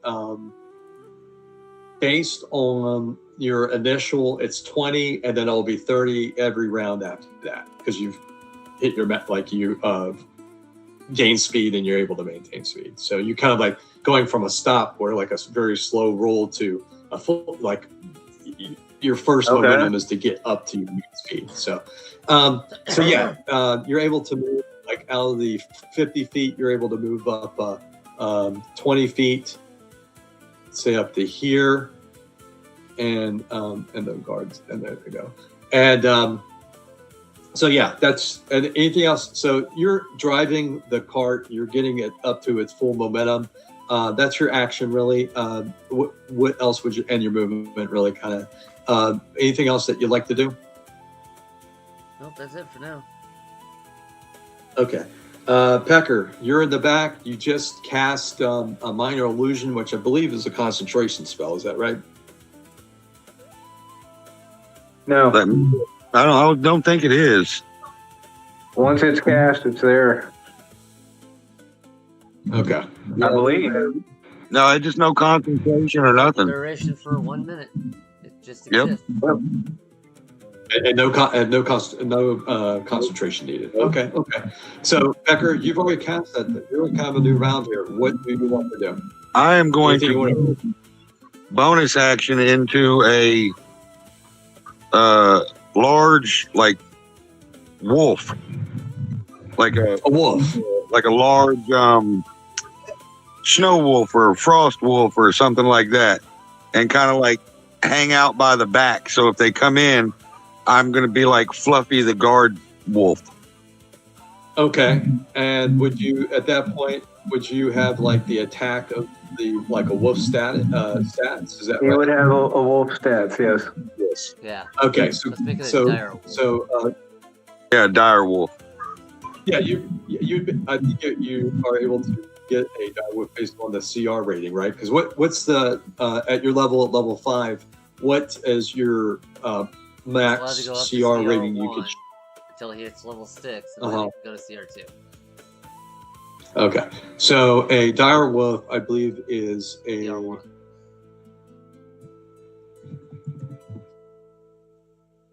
Yep. let's see. We know. We've summoned a bunch of them through prior characters. Yeah, CR1, right? And so, John, do you have the stats for a dire wolf? I do not. Okay, I'm gonna. Okay, JD has them. I'll kind of put them in the group chat just so that you have them, so that you can use them. Okay. Where is the group chat? There you are. Okay. Boom, and there you go. Got them right there. So, so that's your bonus action, right? You're able to shapeshift into that dire wolf. Anything else? Do you want, or like, do you want to stay in the cart? Do you like? Is that your plan to stay in the cart in case they stop and search? Or Yeah, I'm going to stay on the back. I'm going to hold my action. If somebody opens that back panel, I'm going to bark and bite. okay, okay. Okay. And now it's the captain. The captain's going to run forward as he's seeing the cart, like making a dash to the gate. You can see, so you can see two things. One is that the captain of the cart is like, whoa, whoa, whoa, whoa. And as he like you're coming up on him, he almost like needs to make a deck save from being hit by the horse. And yeah, so he's able to he rolled a 16 plus 2, that's 18. He's able to dodge out of the way as you come up on him, and the horse almost runs him over, and he like dives to the side, and he ends up falling prone. He rolled an 18. He wouldn't go prone. So he's able to roll out and get up and he's right there to the side of you, and he's like almost like nose and nose with the horse, like in relative to the wagon. And he's yelling, whoa, whoa, whoa, whoa. And you can see like this guard and this mastiff to the north of you see like the barreling of the cart, and he starts like pushing people back, that are in line against the wall. These are citizens. He recognizes them, some of them are good friends of his, so, and this guard and these two, this mastiff, are going to move forward, and that's about 30 feet. And they see that, the cart is barreling towards them, and they're going to, they're going to send a mastiff to like. Are none of the other guards calling out that like Seamus is down here with a torch lighting shit on fire? The guy they're looking for. Like that was. Well, that's why they sent 3 guards down there. Of the illusion. Yeah. Like, hey, we found him. Why are they harassing carts when? Well, they're harassing the carts because you guys, the second that it took those 3 guards to go down, and it took them the full round to get down to where the fire is, the cart started going forward, and that's when the captain of the guard jumped out and said, whoa, whoa, whoa, as you guys were picking up momentum to ram to the gates. So they haven't had a chance because they're at the bottom of the initiative roll. Oh, okay. At the very bottom. Okay. They haven't had time to investigate it and then even make it as a free action to even call out, hey, there's something really there's something really odd going on down here, So their 3 guards are down there investigating that fire with that guy's, with the duplicate Seamus just holding a torch, which, as the fire kind of exploded and kind of like is now because it's a real fire, right? So within a round, it's expanded out here. It started the other cargo in the surrounding area because it's whale oil, right? It like and kind of doused over into like some of the other crates that are near where that barrel was. Yeah. So you can see, and as the guards are coming up, they can feel the heat. They know the fire is real, So they're more concerned. They're like, wait a minute, that guy's like standing in the fire, like there's, they're confused. They're confused. So at the bottom of the round, they'll be able to kind of denote what's real, what's not, and all that. Michael, I think the point you're missing right now is a man that is wanted, that they're actively searching for, is standing within eyesight of all of them. That's the That's the whole I rolled a point. perception check. They didn't just they didn't just run down there to check out a fire. Yes, there's a fire going, but like the reason that illusion is there is like, oh shit, there's that motherfucker right there. That was the point of that illusion. Yeah, I rolled a perception check. They haven't realized that Seamus is Seamus. They haven't recognized that he is the guy that's on the wanted poster yet. Their first thing is there's a guy standing at a fire with a torch, and the fire is grown. They start running down. They haven't realized that's Seamus on the wanted poster, and once it gets to be their round, they'll be able to roll another perception check to see if, hey, wait a minute, that's the guy on the wanted poster. Gotcha. You know. Gotcha. Okay. So I did roll a perception check. They're more focused on the fire at the moment. That there's a guy who set the fire. They haven't identified the guy who set the fire. Okay. I got you. I did that at the last, like, pre this round when you guys were like. Gotcha. I got you. Yeah, when you guys were doing. Forgive me. Setting fire and I was just. Yeah. So I did that before even the this action economy round is going, just to see what they do once they get up on the fire. So, yeah. Yeah, the fire is more encompassing and attention grabbing than the guy. They're like, the guy set the fire, but oh my God, look how quickly the fire is spreading, you know. And then once they get down there, and it gets to be their round at the bottom of the round of this initiative order, they'll be able to make a, like, wait a minute, you're the guy from the wanted poster, you know. Anyways, it is now.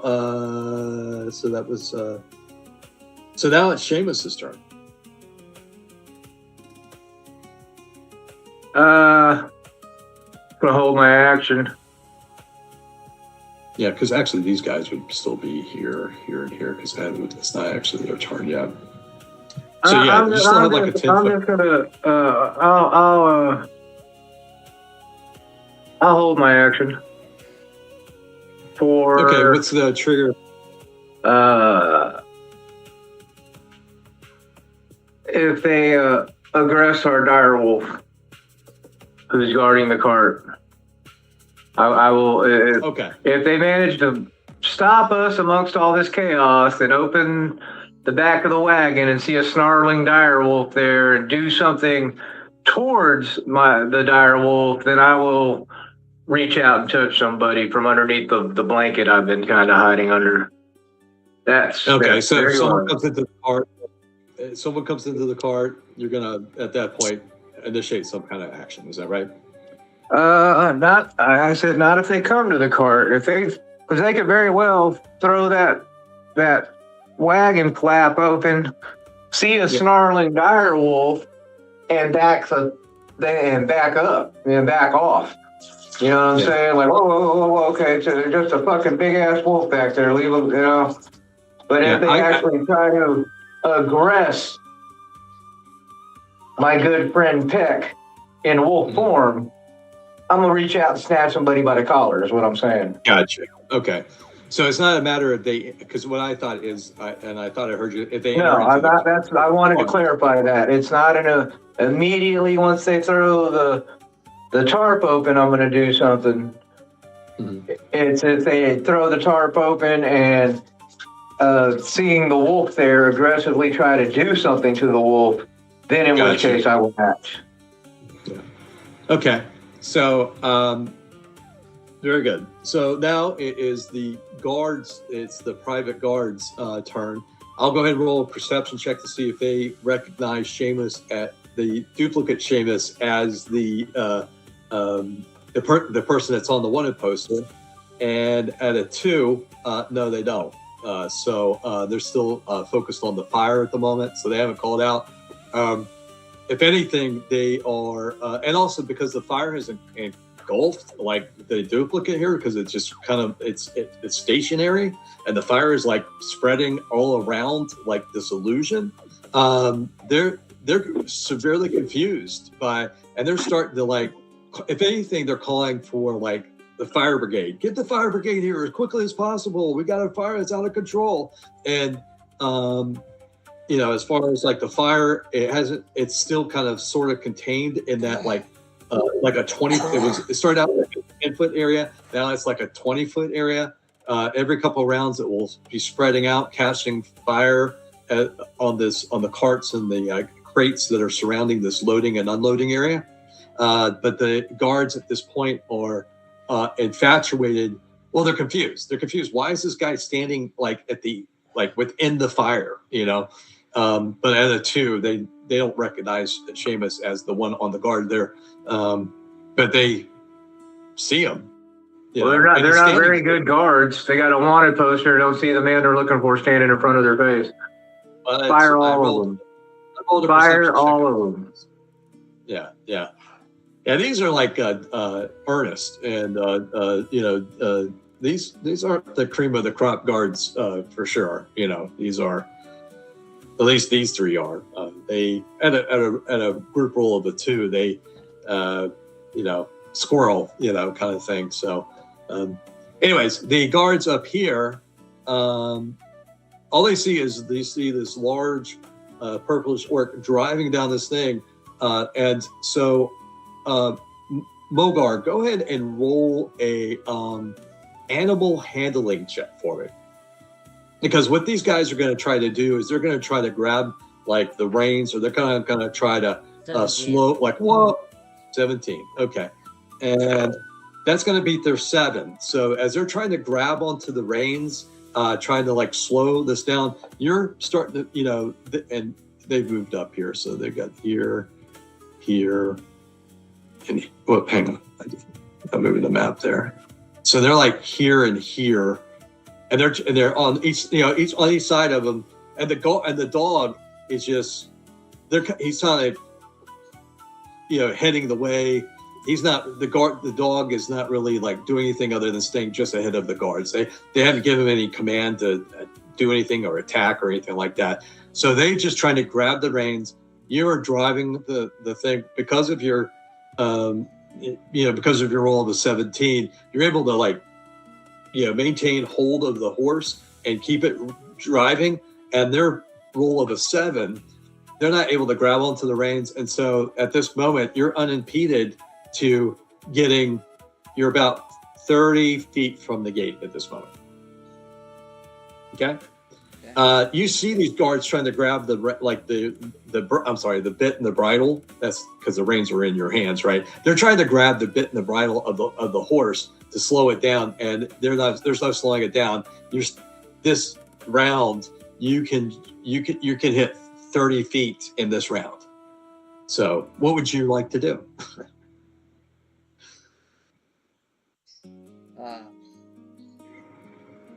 How's the gate looking? The gate is halfway open, so it's a 20-foot gate. It's open 10 feet now, and your wagon. I was looking at mounts here with the size of your. So what's the size of your thing? I think it's probably a 10-foot wagon, right? Yeah. I mean, I couldn't think it'd be any wider than that.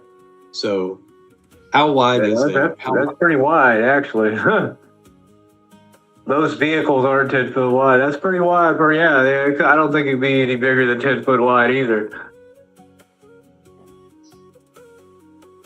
Well, let's just see what the old AI says here. Yeah, that's being generous.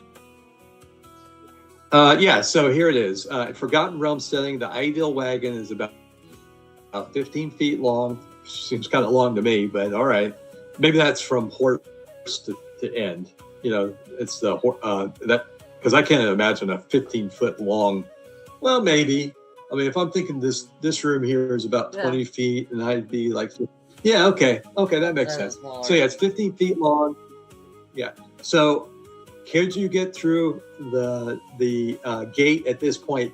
Yes, you could, but you would need to be spot on with your. You need to be spot on.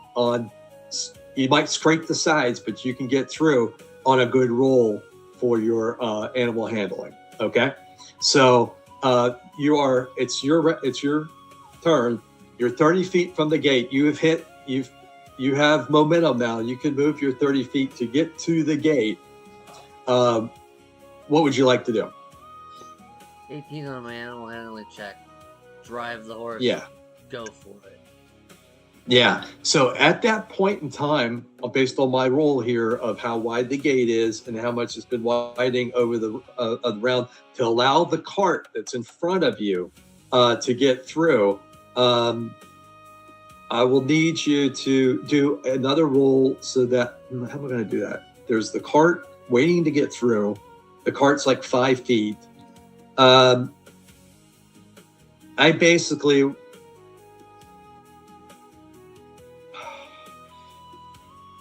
How are you going to navigate the hand cart that's like that vendor cart that's in front of you? Because that is an obstacle. you can make it to the gate, but there is that obstacle that they open the gate for. So how would you navigate that?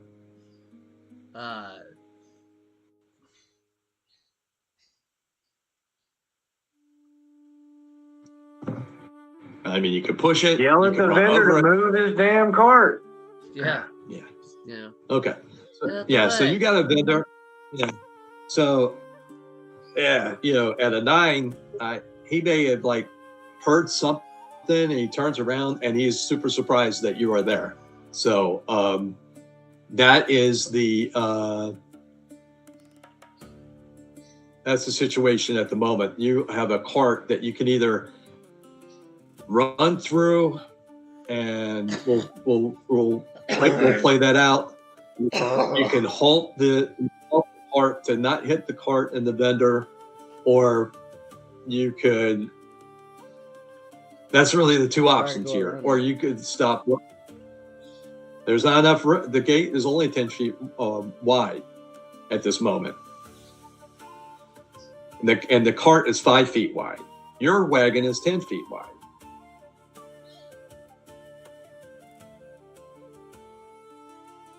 Does that make sense? Mm-hmm. I mean, that's all you really can do is yell at his ass to move. There's a damn fire. Move. I got a wagon full of powder back here. Y'all do not want me to be caught up in this. Move. I mean, I don't know. Lie, cheat, steal, run his ass over. I don't know. I'm just saying.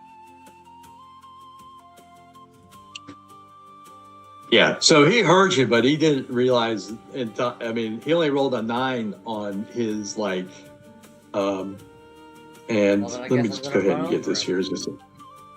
You got to run over him. Okay. All right. Fuck him. I don't have another fucking choice, so. Yeah, fucking DM paint us into a corner. Fuck you, Cart. You're going down.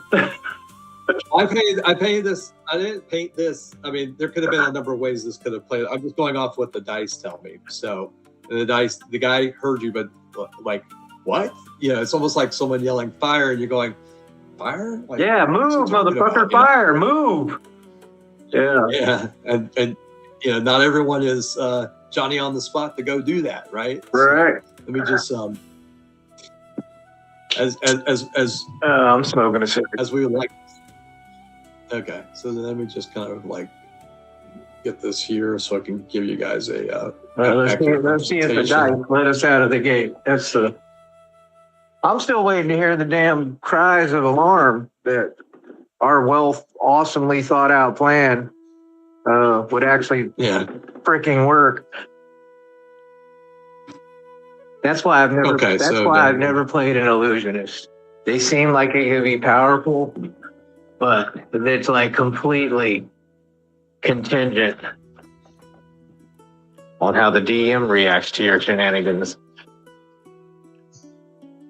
Well, I'm just going off the dice roll because if they had rolled high that they recognized you, then they would immediately have sounded the alarm. But I rolled a 2. So, I mean, sometimes you just gotta play with the dice or. Yeah, Dice. well, it's almost their turn, isn't it? Well, that was Mogar. So you got Pecker, you got Seamus.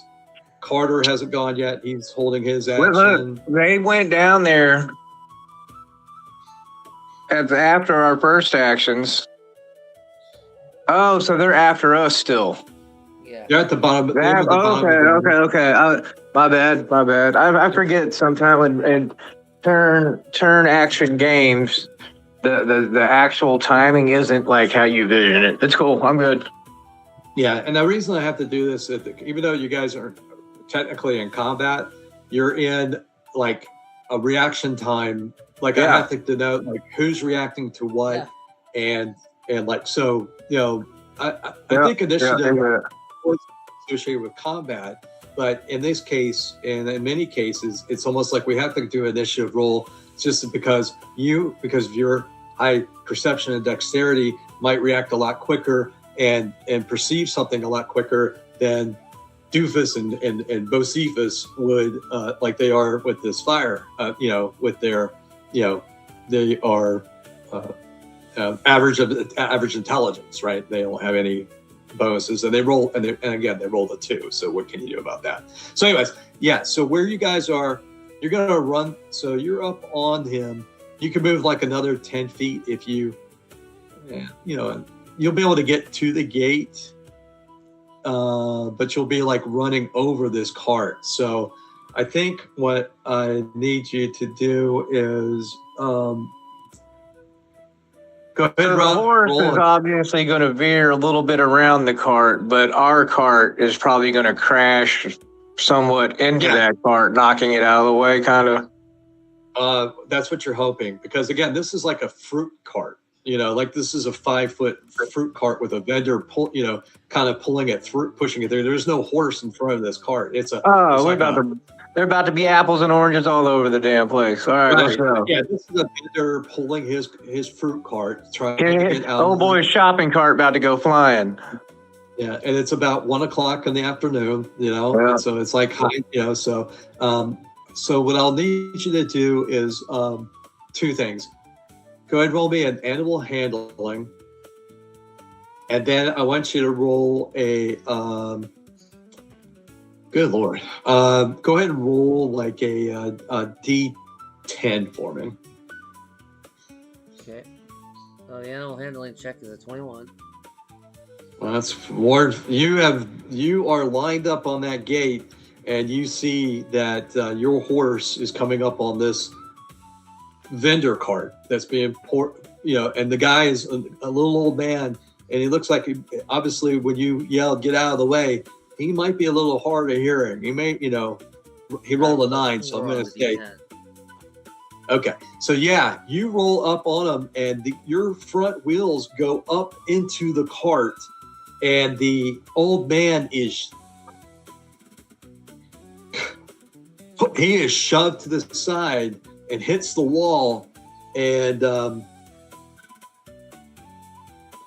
you can see he's lying prone, looking bewildered, as he only took one point of hit points. He's got 2, so he looks up and goes like, "Oh my God, where'd you come from?" So at the moment, the front wheels of your wagon are up over this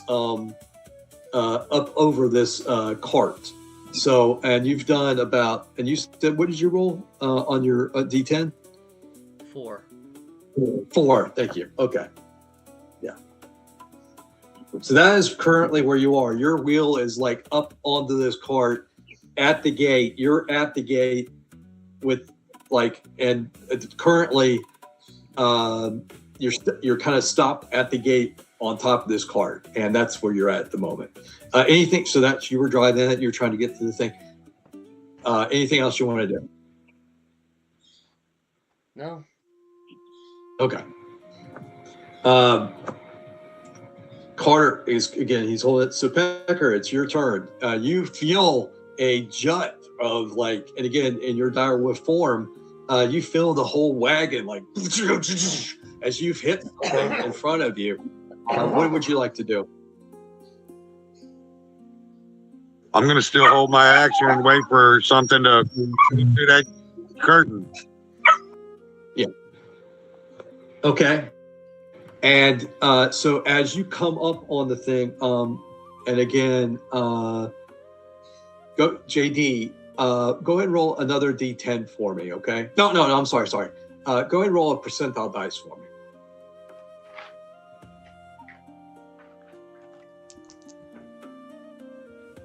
Two.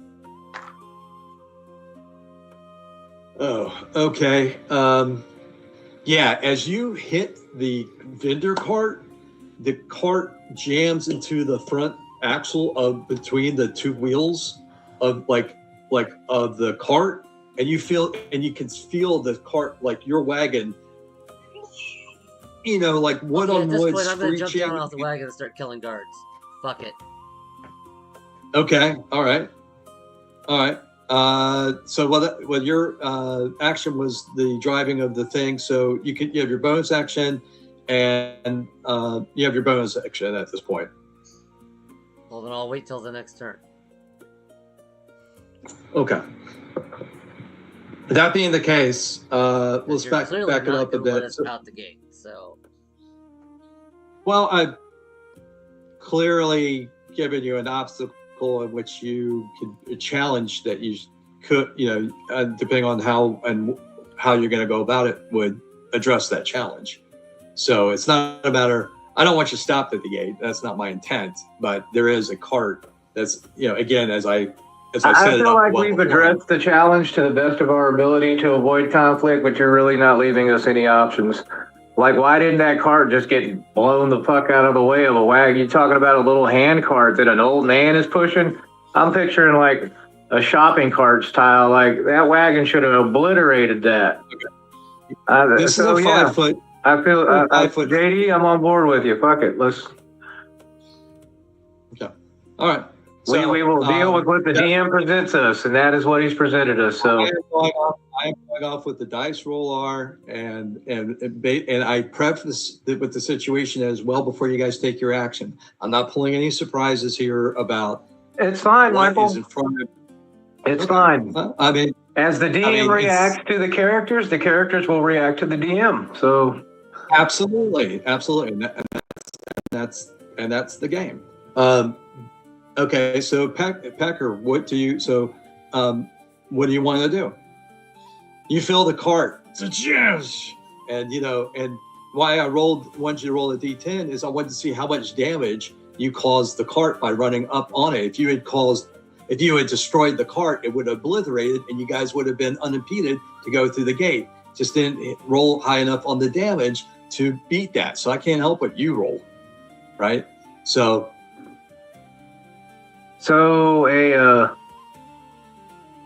a wagon full of people going 30 feet per round. I'm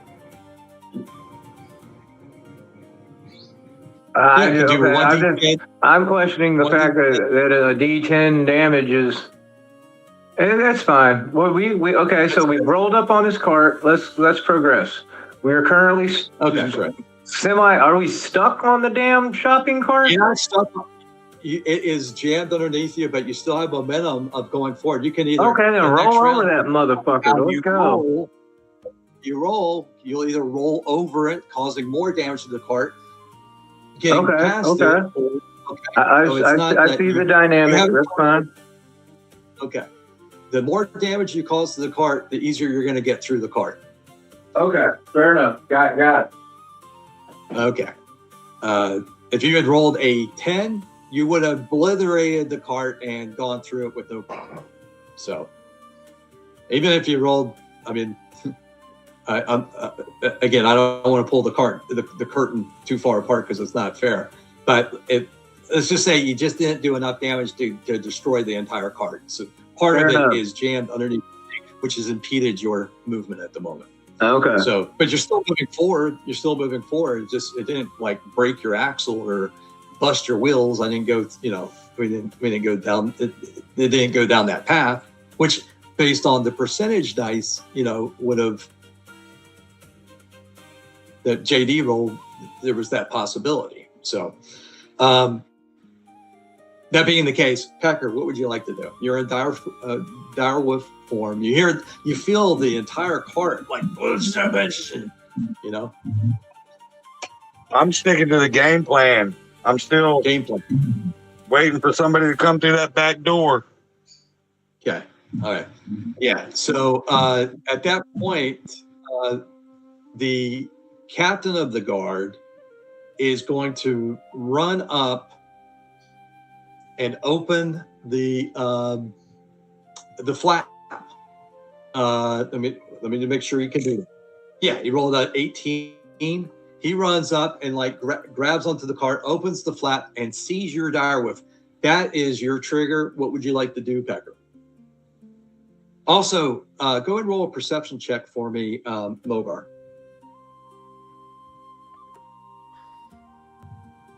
Who's rolling a perception check? I went JD to roll a perception check. 18. Yeah.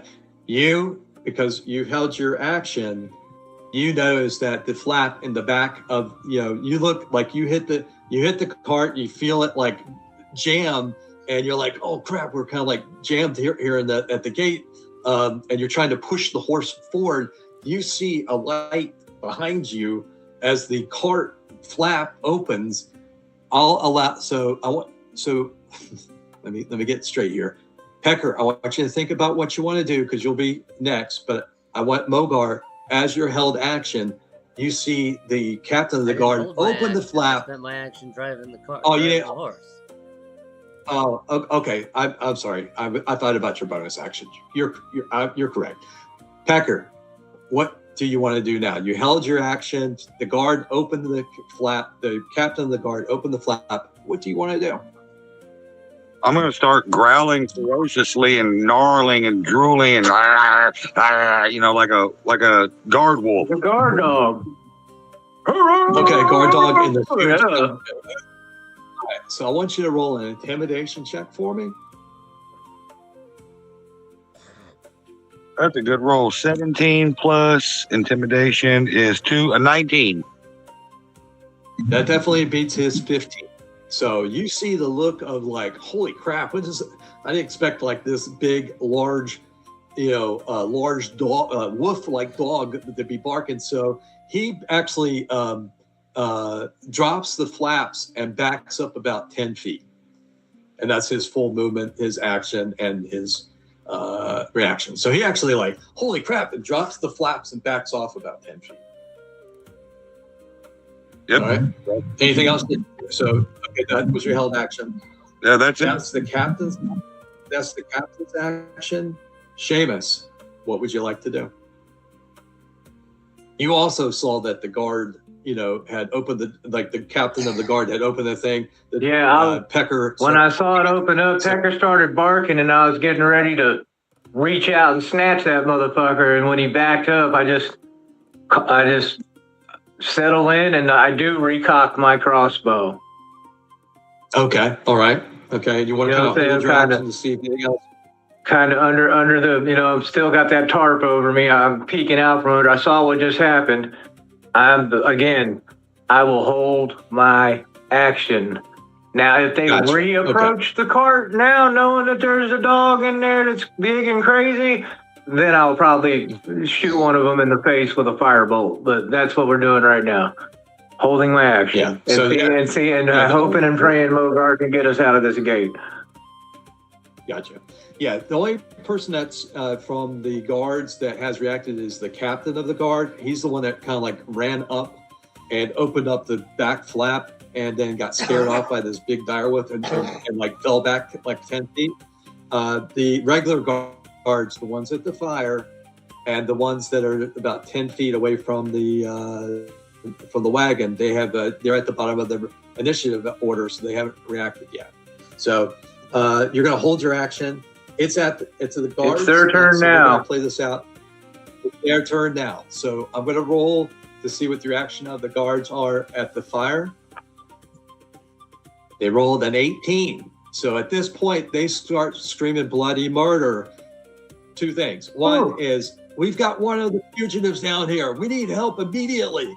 And the second thing is they're like, where's that fire brigade? At this point, I'm going to roll. There's two guards 10 feet away from the wagon.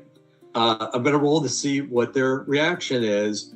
Based upon the roll, will determine if they are what they do, whether they come like help the guards with the fire, if they're more prone to like attend to this runaway cart that is trying to bust through the main gate, and or maybe based on the reaction of the captain of the guard, know that there's something dangerous in the back of the cart. So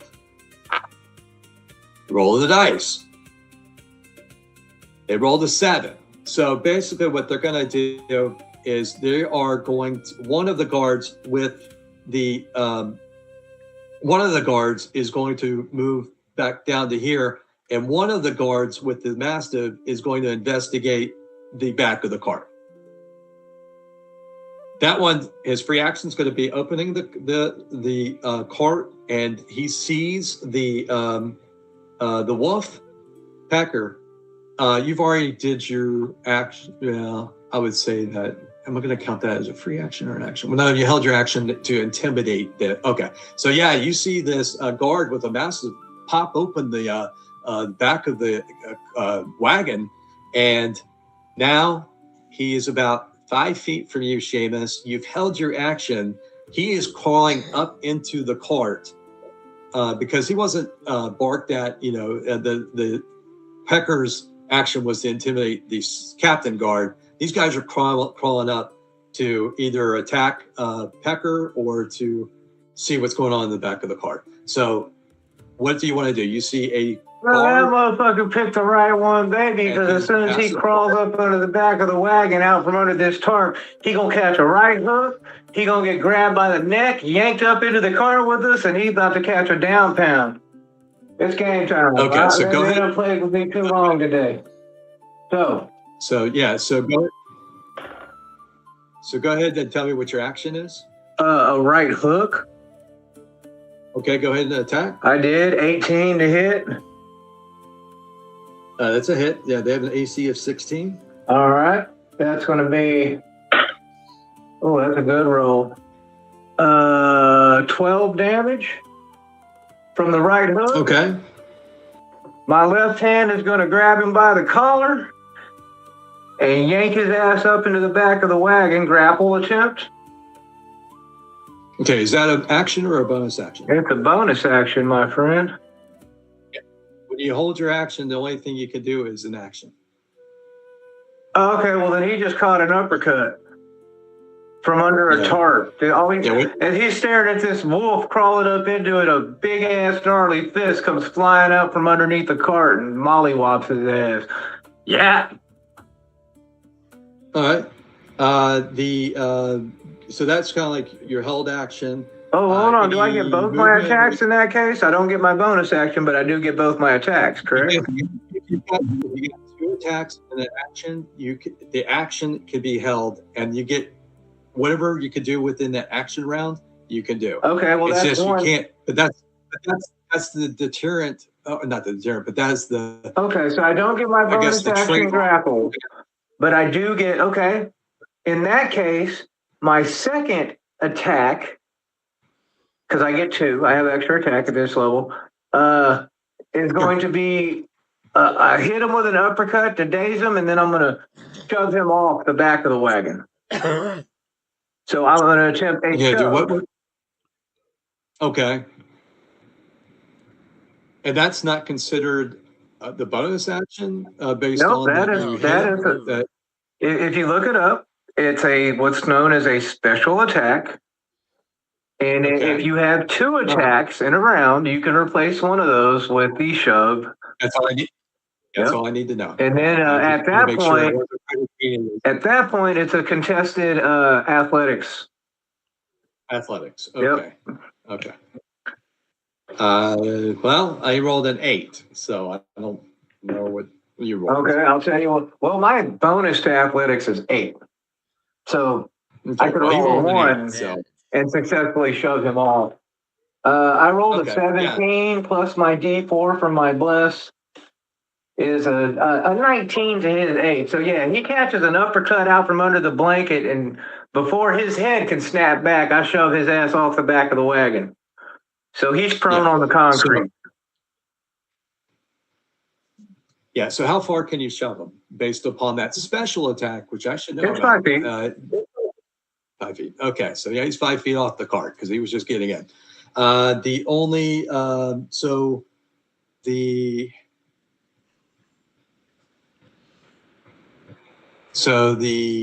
it's the mastiff. I shoved him prone. He's probably right there at the back of the cart, not like 5 feet away. But I hit him with an uppercut, and basically when I shoved him, I pushed him down onto the ground. Okay. Because the how come this isn't loaded? Come on, D&D Beyond. I hate their load sometimes. I'm just going to have to look at the next one down. There it is. Okay. The Mastiff dog is going to either take a bite out of Pecker, or is going to take take a hit now because you attacked his owner. So let me roll that. So it's going to be like 1, 2, Pecker, 3, 4, Seamus. I rolled a 2, so it's going to take a bite at this other big dog, and yeah, they also don't make this easy, do they? There you go. All right, finally, gotta pull this up. So +3 to hit. It's going to take a bite out of Pecker. Rolled a 11. I don't think that's gonna hit you. What's that? It's a miss. Yeah, that's a miss. Okay, get up here, and this guy's off to here. Yeah, Okay, the dog is. What? I'm sorry. Direwolf's armor class is 14. Okay. So the misses. Yeah, takes a snap at him and misses. Right. So now it is the top of the round. It is Carter's turn. Carter is going to go ahead and seize the threat of the dog, and is going to go ahead and Sacred Flame him. Actually, he's going to go ahead and at second level Guiding Bolt him. Okay, just get this done. Yeah, so 18 plus that's going to be 22 at no, that's not a good D roll. So that's 14 points of radiant damage. Bye, puppy. And the Mastiff AC, not AC, is what's his at? Oh, It's my God. dead, all right, Michael. It's dead. Yeah, it's 8 plus. So it had 14 hit points. It's dead. And the Mastiff gets kind of like blown back off next to and falls next to the guard that you shoved off. It is now, which is the most important round here. It is now Mogar's turn. So what I need you to do is, again, an animal handling check, and then I need you to roll a D10 to and we'll play that up. Animal handling. No problem. The DC here at this point is 15, so you're able to meet that. And 8 on the D10.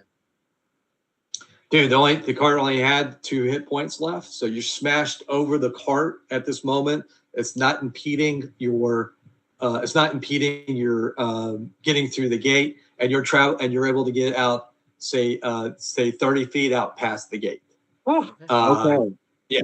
Yeah, and as and because you're not impeded by any lines or carts or vendors or gates, you can go even like you can do 30 feet. You're in a full I'd even say you're able to make 50 feet past the gate, because you're kind of regaining momentum as you've kind of run over this cart and kind of like got jammed up for a second as you continue to kind of run over it. So I would say, as a point of fairness, you're 50 feet past the gate at this point. Okay. You see a couple of like crossbow bolts like plink into the side of the cart, but because of the angle of the what's that kind of walkway across over the top of the gate where there's a couple of guards, they're taking a couple shots. They just kind of flink into the thing. You're at full cover because you're in the front, and there's no one's exterior of the cart, so they're just harmlessly plinking into the wood of the cart as you're continuing down the road. And you guys successfully have barged through the gate of Targos, and the fire was able to draw 4 of the 7 guards away. So you only had to contend with 3 guards and a Mastiff, and a cart with an old man that's deaf. So congratulations. That being the case, you're on the road. If you pull up the main map, You can kind of direct Okay. me, like, yeah. So yeah, if you're here, you're out of Targos, you're heading east because you're kind of heading East Haven. Well, You come we're heading. We're leaving Targos in a beeline.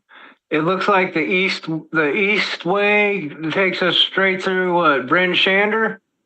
Yeah. That's right. It'll take about what did I say? It'll take about an hour. Well, we're racing the daylight here. You said it's like, It's an hour and a 1 half o'clock in Bryn the Shander. afternoon. so how many hours of travel can we get in before sunset? Well, if you're traveling so it's 7 hours from Branch Shander to To Caer Dineval. you go, yes, and that's where you guys are heading. Yep. Yeah. Okay, so it's 1 o'clock. You would be arriving about 9 o'clock p.m. at your destination, at Caer Dineval. So that's So that what, means like 3 hours of traveling at night, roughly. no, it doesn't get dark till like 8 o'clock. One thing about being this far north is that the days tend to be a little longer. It's almost like being in Alaska. Okay. Yeah, yeah, totally. So you'd be like 1 hour. Then we don't even need to stop in Bryn Shander. We're full speed down the east way as far as we can get going directly into Caer Dineval. Okay. Is the plan. Now, like I said, what happens in the 8 hours on the road, we never know. But we're free of Targos and the immediate threat of capture, and we're just moving and shaking now. Yeah. So I just want to like 10 seconds out of game here for a second. I am secretly rooting for you guys to overcome the challenges in which are presented. I am no way trying to railroad or trip up anything. I just present. I just want it known to the group. I just present the challenges at hand, and then based upon die rolls, come up with the outcome. What you guys do, I hope you guys set the world on fire. I'm actually secretly rooting that you overcome the challenges. When it doesn't happen, I feel bad for you guys, but this is a role-playing game that has, you know me well. No need to apologize. We were just getting frustrated a little bit, dude. Yeah, I mean, I can't. The reactions that we expected, we didn't get. The cart. We all kind of felt like our wagon should have blown that little cart clear out the water. But I get it. You gave it a hit point, and we didn't overcome the hit point maximum of said obstacle. It's cool, dude. There's no need to apologize. And if anything, I apologize for getting a little frustrated. Like, bro, like you're not reacting the way we want you to. Yeah, and I just got off. That's all. So, came to investigate the fire, and I was like, they had even rolled. The DC was 10. It was kind of like, oh my God, there's a fire. It's blistering. Oh, bro, yeah, like I expected a lot more of the guards to be like, there is kind of a thing, and it just never kind of manifested that way. Yeah. So that's cool. Well, like I said, sorry for letting the frustration get to us a little bit. Yeah, we almost went full murder hobo on you, though. Yeah. Yeah. JD said, he's like, fuck it, I'm going to jump off, start killing fucking guards. Right. Yeah. So, and actually, we don't want to be murder herbos, but don't put us in a situation. Because I mean, the city guard might be paid by the magistrate, but they're not discerning good and evil here. It's not. They might have the magistrate's coming. That's why I didn't go all out and just try to I'm aware of my strength, and if I hit that motherfucker with great axe damage with one punch, if I doubled up and did it again, I could have killed him. So instead, I just rocked his world and you get off of here. Yeah, shoved him off the cart. Yeah. And And the If there's puppo, anyone well, that- the puppo was just in the wrong place at the wrong time. Carter's been mauled by a fucking polar bear before. He wasn't about to get mauled by a mastiff. He said, "Fuck you, he dog." doesn't. Yeah, he's a little PTSD about animals charging. Yeah, him, Lathander has nothing in its tenets about protecting animals. Fuck you, dog. no matter what alignment we are. And anyways, based upon, and again, just as a point of fairness, is that because I run an action consequence game. You do something, there has, that will determine what the consequence will be. I think you know me well enough to know that. Oh yeah, Okay, for sure, right? I like using environment to set up things, and then based upon dice roll, your actions will determine outcome. Not guaranteed outcome, but an outcome. Nope, an outcome. Correct. And it may not be the outcome that you anticipated, but it will be an outcome. And in this case, I was going to allow JD to enact that the momentum of the cart and horse ramming into the cart, causing enough damage, would have determined whether it was going to jam up and get stopped, and then allow him to go. Now I'm going to go. I would have allowed them to go to his action. Because he already told me last round, I'm going to jump off the cart and start killing things because this is getting to the point of ridiculousness. So that's why I played it in that order, so that he had the opportunity to decide on what he wanted to do based upon the outcome of the momentum of the cart taking out the vendor. All is well that ends well so far. So mission accomplished. We got the hell out of the town. And now out of the town. Now on to our next set of obstacles. Right. And also because of the fire, there isn't much of a pursuit because half of the guards that were at the gate are now trying to put out this fire. How long does the illusion last of the image of, because at the bottom of last round, they realized, wait a minute, that's the thing that was we're looking for. Yeah. It lasts for a minute. But if you go outside that range, it doesn't matter. It's there for a minute. It's just a static image. It's there for a minute. That's it, Michael. Like that. Yeah. That image of Seamus will stand there with that torch for a whole minute. Even if they poked and prodded and realized and like turned him faint and realized he's an illusion, it's still going to be there for a minute. I try to be pretty well versed about most things like spells and stuff like that, but I don't know it all. Illusion spells are tricky. And I can't. Illusion spells are very tricky. Yeah, and I should be really expected to know everything, especially since you guys are the ones playing your character. You should know your characters better than I know your characters. So, like, if you're going to do something, please, like an illusionary spell, explain it to me like I'm a 5-year-old, so that maybe not a 5-year-old, but explain it to me in a rational manner. Like, okay, it's there for a minute. It doesn't take any concentration, and I could move 1,000 miles. If I did that in a minute, it's still going to be there, because now you guys are in full gallop, racing down the road, and there isn't a pursuit, because now everyone is drawn to either picking themselves up, helping the old man that's deaf off the thing, and they're just like, what just happened? You guys blew through within 2 rounds from the time you started momentum, got going, hit the cart, took a second or two as it jammed underneath your axles, carted over it, and then busted through this narrow 10-foot gate, which, because of JD's good animal handling rolls, if he had rolled under a 15, he would have hit the gate. Yeah, so and you guys would have had some difficulty. So our illusion fire plan is still paying dividends right now because it's keeping them from chasing us. They're not in pursuit at the moment because they think they've got bigger. It's like, they know something up, and it happens so quickly that they don't. It's almost like they don't time. It's not like go get the horses and go after them. It's like, wait a minute, there's a fire. It's spreading. It's starting to affect other things.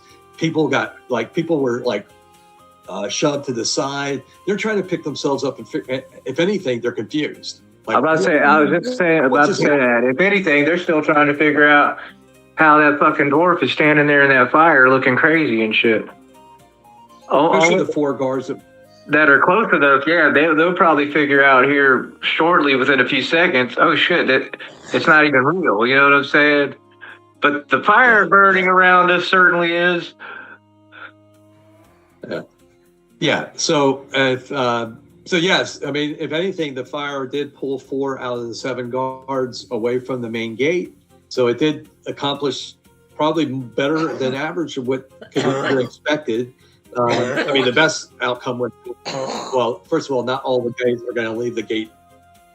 Not all the guards are going to leave the gate defenseless. You know, as you know, regardless of what's happening, they're going to leave some guards there. So at you know, pulling 4 guards away from us, that got them out of combat, and yeah, they're trying to figure out what's going on down there. There's a guy standing in the fire with a torch that's not moving, and but yet there's flame and heat and, you know, bursting over. Anyways, what I need JD to do now is 2 things. Well, I want you to do an animal handling check because this is probably the first time your horse and cart have ever experienced. Like, I want you to be like almost like, because now your horse is like in a full gallop, almost like panic. Not a little bit. Like, I want to see if you can maintain whether it panics or not because of bursting through this gate. 30-20. Yeah, no problem. Yeah. So, yeah, the DC on that was 12. So, yeah, because you're past the gate, there's nothing, you know, you're outside the crossbow firing range, you know, but, you know, you just kind of put this horse, this draft horse through, you know, more, it's not a war horse, you know, so you put this draft horse through more of a situation that it's ever been in before. So yeah, you're able to kind of like, whoa, you know, like calm down, you know, everything's fine. Yeah, but you're able to maintain your speed as you move away from targets. I want you, the second roll I want you to do, JD, is I want you to roll a percentile die. You're about an hour outside of Bryn Shander. You're about half an hour from arriving on this wilderness road. 3. Okay. Just bear with me 1 second as I look at this. Oh, there's shadow. Okay. Yeah. I'm just looking at there you go. Okay.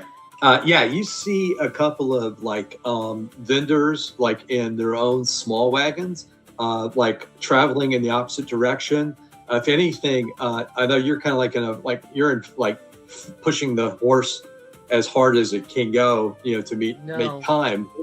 No? Okay. About a half hour out of Targos, I would have slowed down to a normal pace. Sounds good. Okay. Yeah. And you've got a map. I mean, if anything, Seamus has a map of the entire region because this is the map that he's had since he was a boy, growing up in this, you know, in this region. So you can always refer to the map on distance and time and stuff like that. So anytime you're like, well, how much time is it between here and there? I'll be happy to give that to you. That being the case, yeah, you see a couple of vendors. They kind of nod to you as you kind of come up on them in a normal trot, you know, and they kind of acknowledge like, you know, wow, it's got kind of, you know, it's cold out here, but you know, they're more determined to get to their next destination as you are to them. So there's no chit chat. It's just kind of a head nod and a good day to you. And you're able to make it to Bryn Shander, no problem. And so you can either it's about 1:30. It's about 2:30 in the afternoon. You can circumvent the city and continue down East Highway, or you can stop at Bryn Shander. You can do whatever you want. What would you like to do? Seamus gives Pecker a high five when he's back in human form for a plan well done. Yeah. I look over at Carter and I tell him, I see you're not taking any shorts anymore. I like it. And then I'm going to crawl up in the front seat and ride shotgun with with With Morga. What is it? Mogar. Mogar. All right. Mogar.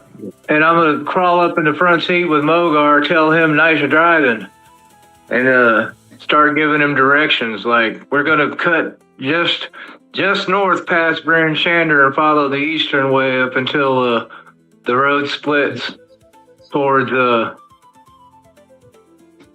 Caer Deneville. Yeah. Circumventing Brimshander doesn't add or detract any time. No, it's a stop we don't have to make right now, so we're bypassing it. Yeah. And as you get a half an hour past Brimshander, JD, go and roll another percentile dice for me. 90. Okay. All right. Yeah. As you come up on this road, you see there's a wagon, a covered wagon that has flipped over on its side, and it looks like it has quite a bit of damage to it. And from your perception, being up on your wagon, you don't see any movement, and you don't see any, but you do see a number of footprints in the snow, because it hasn't snowed anymore in the last day. So you can determine that this happened fairly recently. You do see a number of tracks and footprints in the snow. You won't know what they are unless you went and investigate them. You wouldn't be able to see it from 30 feet and go, "Oh my God, that's a frost giant." You wouldn't be able to see Right. that. So, so what would you? So that's what you see, and you're shaking. So I just keep going.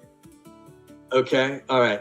So yeah. So as you're passing by the wagon, you do see a woman kind of crawl up out of the wreckage. She's bloodied.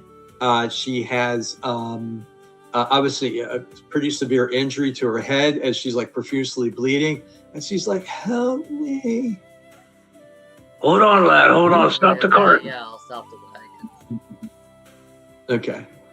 All right. And as you stop the wagon, a crossbow bolt What's it say? funks right. Full of other guys get out and fucking attack me. Yeah.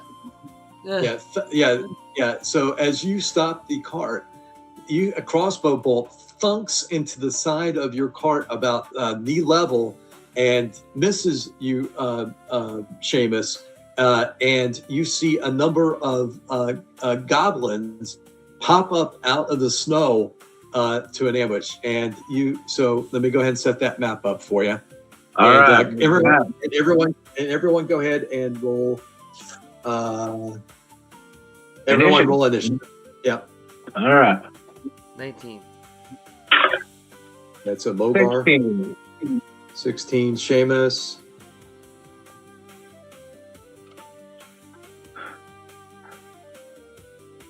What do you got, Pecker?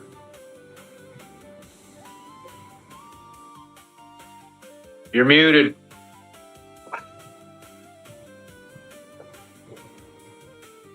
John.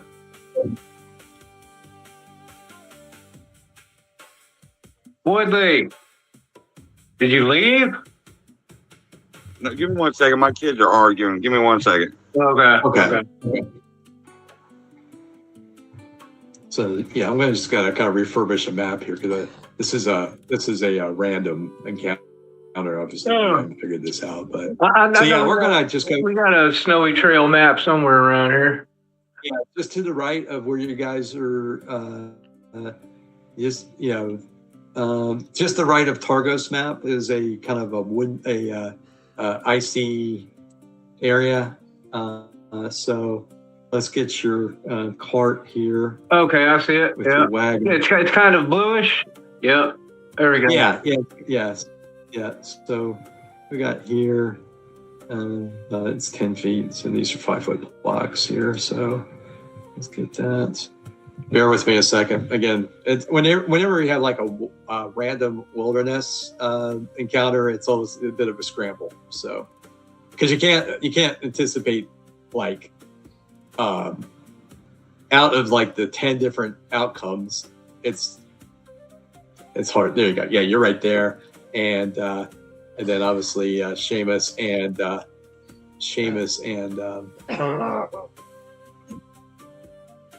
you go. You guys are over here. So we've got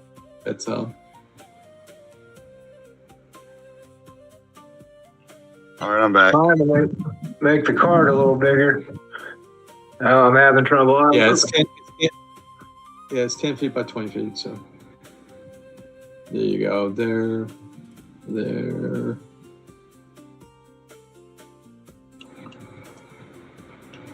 Roll initiative, John.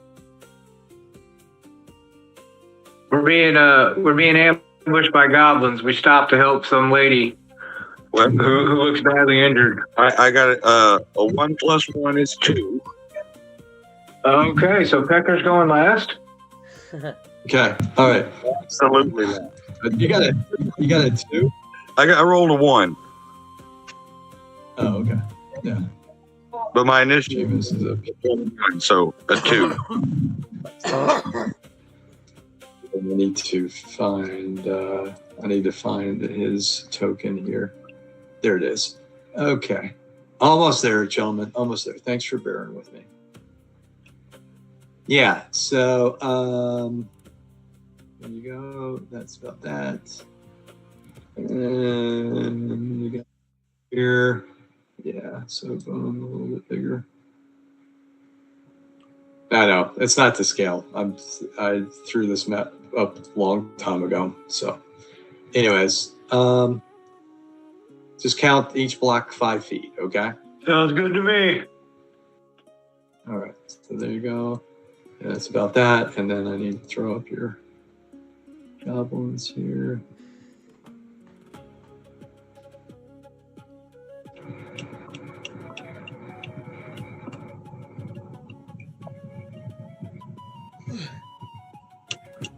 There you go. All right. That's got to get a generic token. I can't. So the initiative order, just to let you know, it's going to be Mogar, and then it's going to be Sheamus, the Goblins, Carter, then Pecker.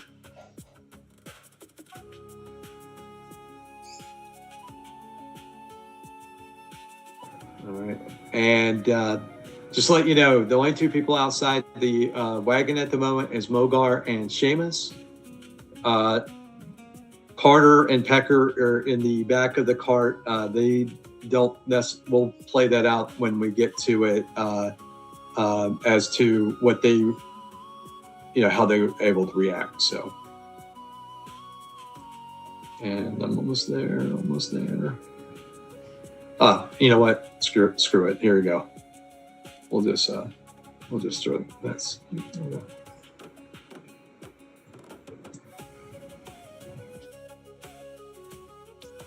Doesn't need to be exact. There you go.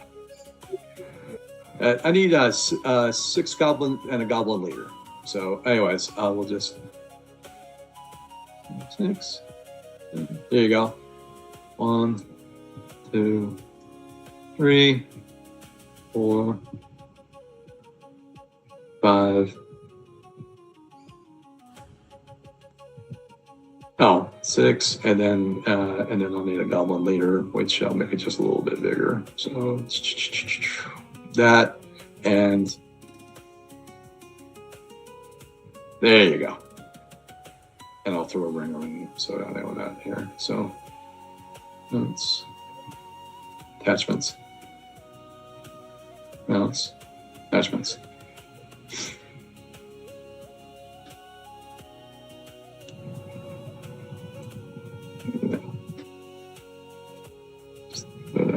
Oh, that's fine. Yeah, there you go. That's fine. Yeah, perfect. Thanks.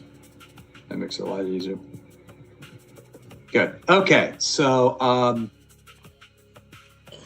it is going to be Mogar. Mogar, you see, so you see the woman, help me, and you like slow down and stop the cart. And the second you stop, crossbow bolt goes into the side of the cart where Sheamus is sitting, and you see seven, like six regular goblins and a leader of the goblin party, like spring out of the snow.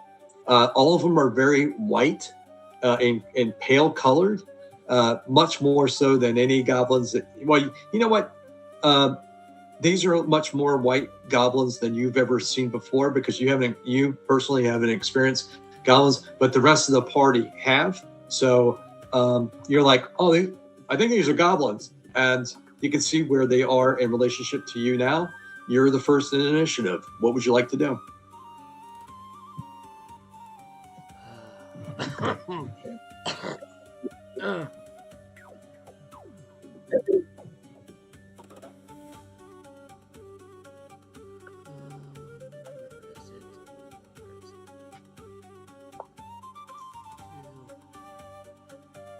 Choose a humanoid that you see. Do goblins count as humanoid? Yes. Yeah, small humanoids. Yep. Okay, I'm gonna target the leader and hit him with a whole person. Okay. And let's see. Okay, very good.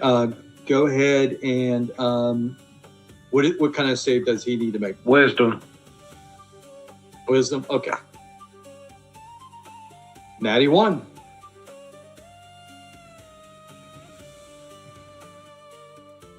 Okay. He is paralyzed. So he's held, right? Yep. He's paralyzed. Okay. Okay. Very good.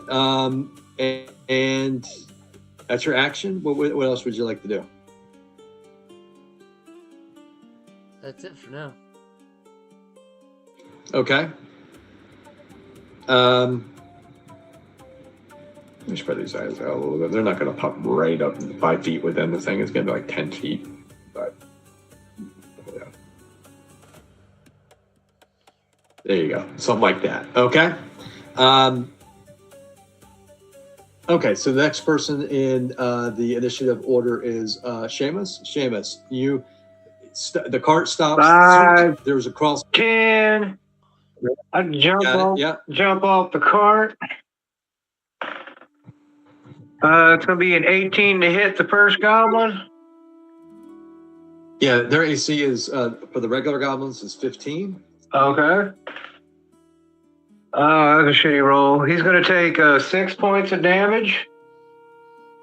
Okay. I'm going to Still upright. I'm going to grapple him with my bonus action.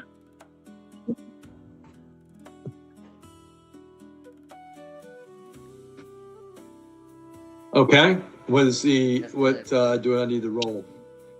Athletics? Okay. Yeah. So he's rolled a 2. Okay, look, I rolled like shit. I rolled a 13. But he is Okay, well, he's grappled. grappled. Okay, so hold on. That's going to be... Oh, that's lovely. That's going to be 12 points of grapple damage as I grab him by the neck. Everyone okay here? You all right? Yeah. Are you... All right. Yeah. So, yeah. Anyways, well, I know that goblin's not okay because he only had 1 hit point left. So you grappled him for 12 additional hit points. You basically snapped his neck. All right, and He's dead, then okay? I'm going to take another step. Let's see, I move 5, 10. No, you can leave him. That's fine. 15. And I'm going to kick this other... I'm going to slap this other goblin with his dead homie who I'm still clutched by his broken neck. Improvised weapon attack. I'm going to smash him with his friend. Okay. Well, that's going to be 11 plus 8. That's a 19 to hit. Yeah, the AC's their AC is 15. So that hit. What improvised weapon damage am I doing with this goblin corpse as I smash him into the head of his buddy? I need a dice. A dice size. A dice size. So it's a small humanoid. I would say a D4 plus whatever bonus you have on top of that. Never mind. I'm just gonna fucking while I'm still holding his dead homie, I'm just gonna kind of an intimidation factor. Move over there and kick him in the chest is what I did instead of. Okay. Yeah, I'm not going to cut my damage output in half. It's silly. Especially when I rolled a 7 on that. So that's going to be 12 damage to the other goblin. Yeah, well, he's dead. Okay. He's dead. All right, so those two are dead. I'll go ahead and drop the dead guy. Okay. And Yeah. let's see, that was 5, 10, 15, 20. There's the last of my movement. So I jumped off the cart, killed 2 goblins, and I'm walking my way down on the next one. Okay. Let me just put dead here. Dead there. Just so I could keep track of A and B are dead out of the goblins here. Okay, good. Thought I took a second. All right, so it is the goblins' turn. I believe that with a hold a person, you get a save at on the round, right? Yes. Okay, so and it's a wisdom save, is that right? Yes. Correct. Okay, all right. He rolled a 2. So I don't think he's going to be breaking out of that hold anytime soon. So that's the goblin leader. And Goblin C is going to take a swipe at Seamus because he's right there. Don't even have to move. So he is going to do a scimitar attack and rolls a 14. That's not going to do it. Okay, and that's it. He only has. Let's see, nimble escape. Goblins do have a free disengage option. Yeah, and he'll do that. The goblin can take a disadvantage. Take the I'm sorry, not disadvantage. Disengage or hide action as a bonus action on its turn. So. What it will do is, because of the nature of these creatures being in their natural environment, I think that what he'll do is he'll go ahead and take the hide action. I'm observing him. He can't hide. Yeah, you're right on top. Okay. Okay. Well, then he'll do a disengage then. Then he'll do a disengage.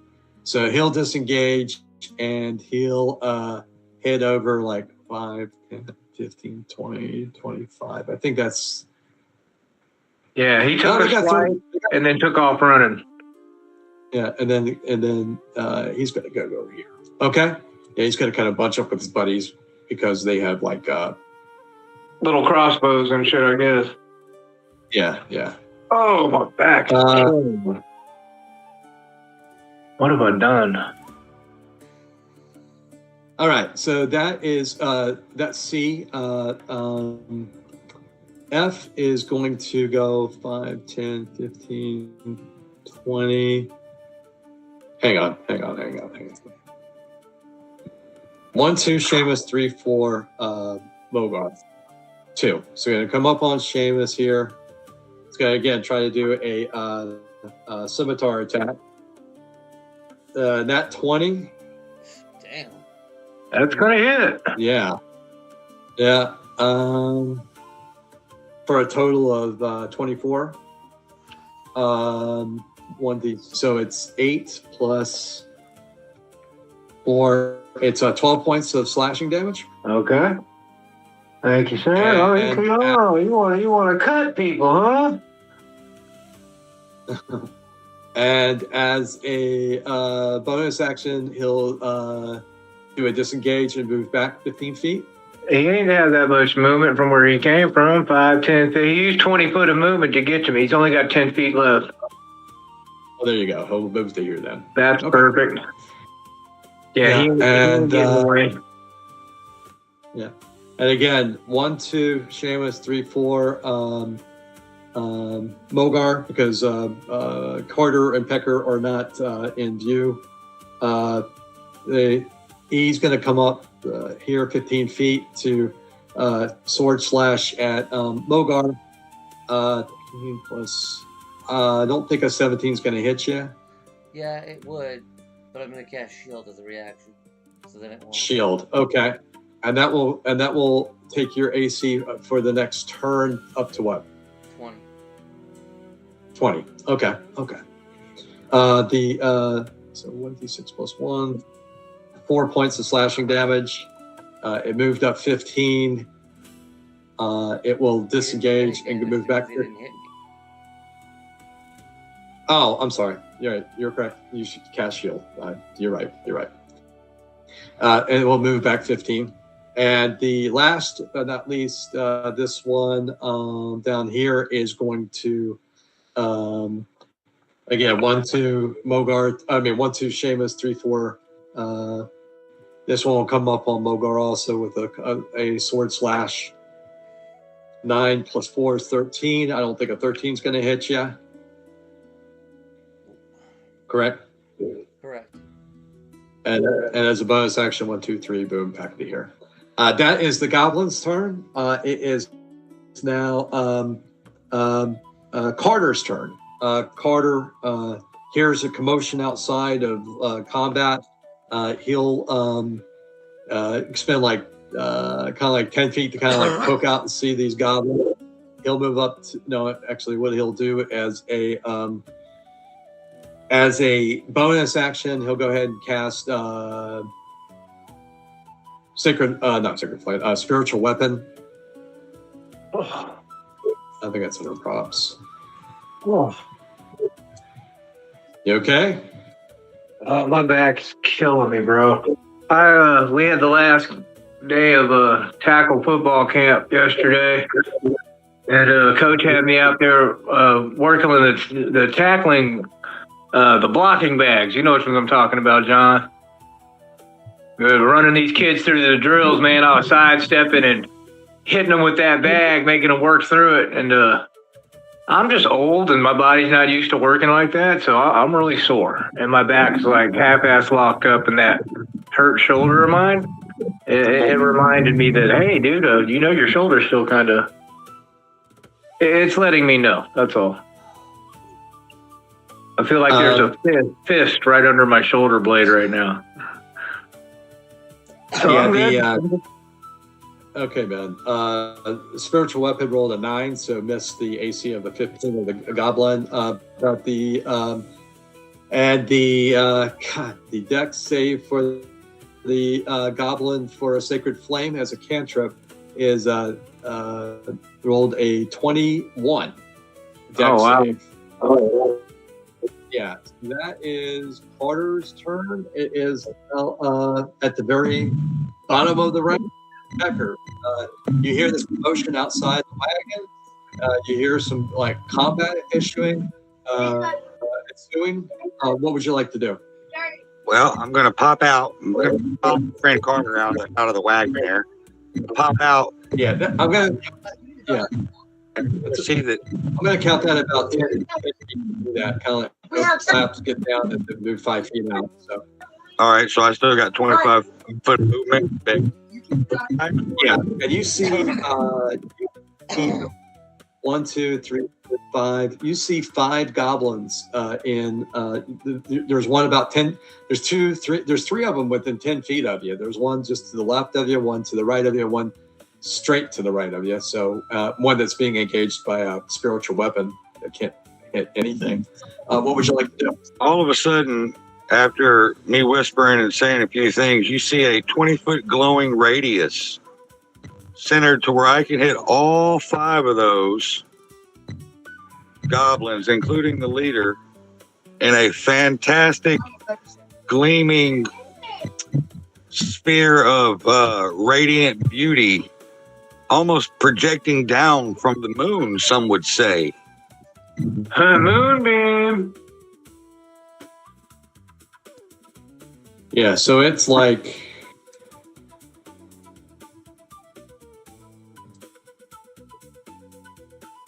it's 20 feet radius, is that right? Yep. Okay. All right. 20-foot diameter. Is No, it it's 10 feet? No, it's a 20-foot radius. So it's a 40-foot beam. Right? So 1, 2, 3, 4, 5.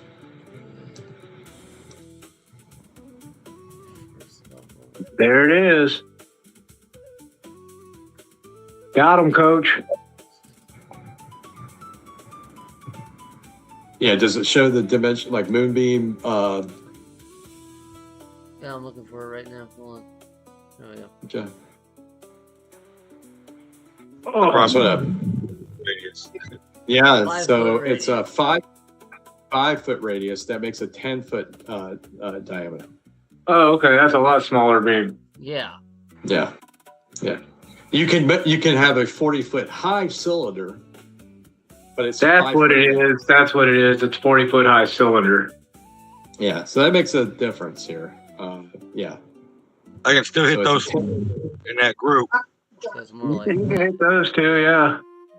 Well, you might even be able to hit the third one if you pull it down to like here. I'll be damned. He sure did. I don't want to break into anyone's agency, but you know, it just No.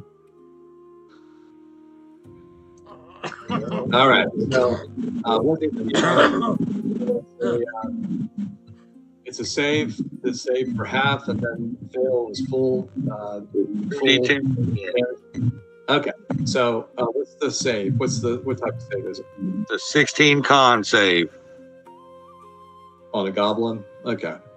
Yeah. So it's a straight roll. So, all right. So that's goblin C, E, and D. So I'm gonna go top to bottom here. So C rolls a 12. That's full damage, and so let me just make it full. I'm gonna go E 14. Full. And D. 5. So that's full. So what full damage to all three? What is that damage? 17 points of radiant damage. Yeah, so all three of them like burst into like a frosty flame and they're dead.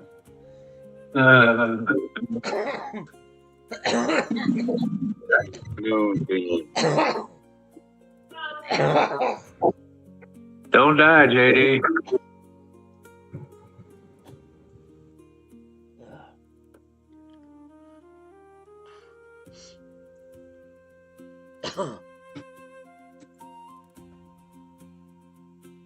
And that is a concentration. All right. Thank you. All right.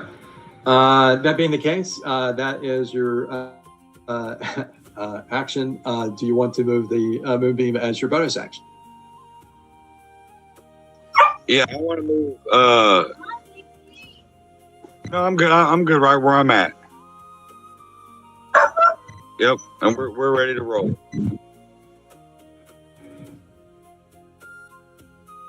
Okay. All right. Fair enough. It is the top of the round. So, Mogar, you see 2 goblins still around from the 7 that were there just a moment ago. And yeah, so you hop off the cart, you move like 10 feet. So that I count that as like 20 feet of movement. Okay. I'm gonna bonus action. Load 2 charges of bad ink onto my great club. Okay. All right. And what does that do? It adds a D8 of acid damage per charge.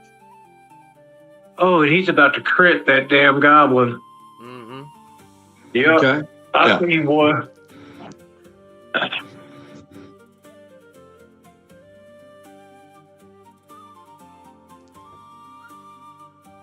Oh yeah, nat 20.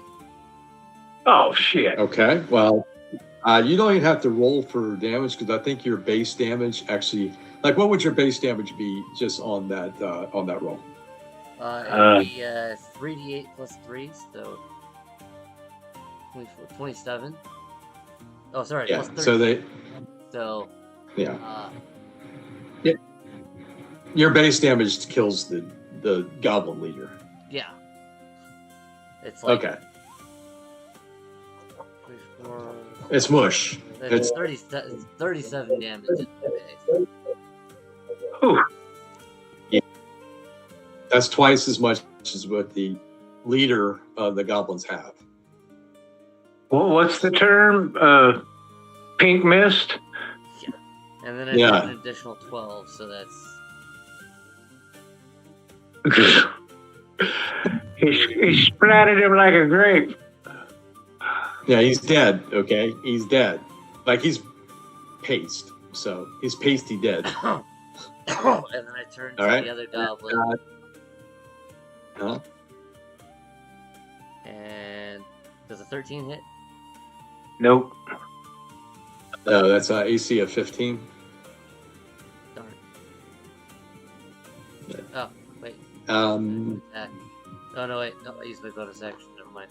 you did to infuse your club with the ink. Yeah. Yeah. Okay. So, any other movement or anything like that? Nope, I'm good right there. Okay. So, goblin dead. Like they should have a pasty dead for that one, but okay. It is now Seamus. There is one lone goblin on the field of the battle, That's the one that sliced me. and it has yet to. I think that's F, just to make sure. Yeah, that's F. Yeah, it has yet to be hit. Has full hit Well, points. that has changed because that's 26 on the first swing. Oh, man. Yeah, that's gonna hit. That's going to be 13 damage. Yeah, the goblins have 7 hit points max, or actually not max, but the average is these goblins have 7 hit points. The max they can have is 12. So, anyways, Yeah, long story short, I run up behind him and just hammer fist him on top of the head and smash his dome down into his shoulders, breaking his neck. yeah. And then So, casually you start guys are walking over with the rest of my movement to where the injured lady is. yeah. So as you as you go over to the cart, you could she has expired from her wounds, but you could going over to but having gone over to the cart, and let me just go ahead and do this.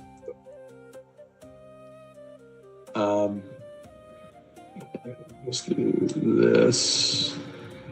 There you go. So as you come over to the cart, the woman's expired from her wounds. She was mortally wounded.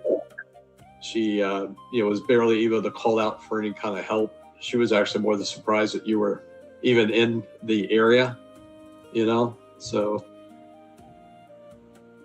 But as you come up on the cart and you see the woman expired, you can see that inside the cart was the rest of her family, and that there are some movement underneath one of the blankets in the wagon.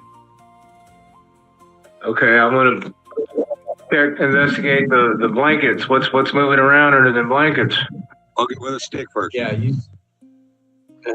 I'm sorry, Put your 10-foot pole out. You cut out. What'd you say? Poke it with a stick.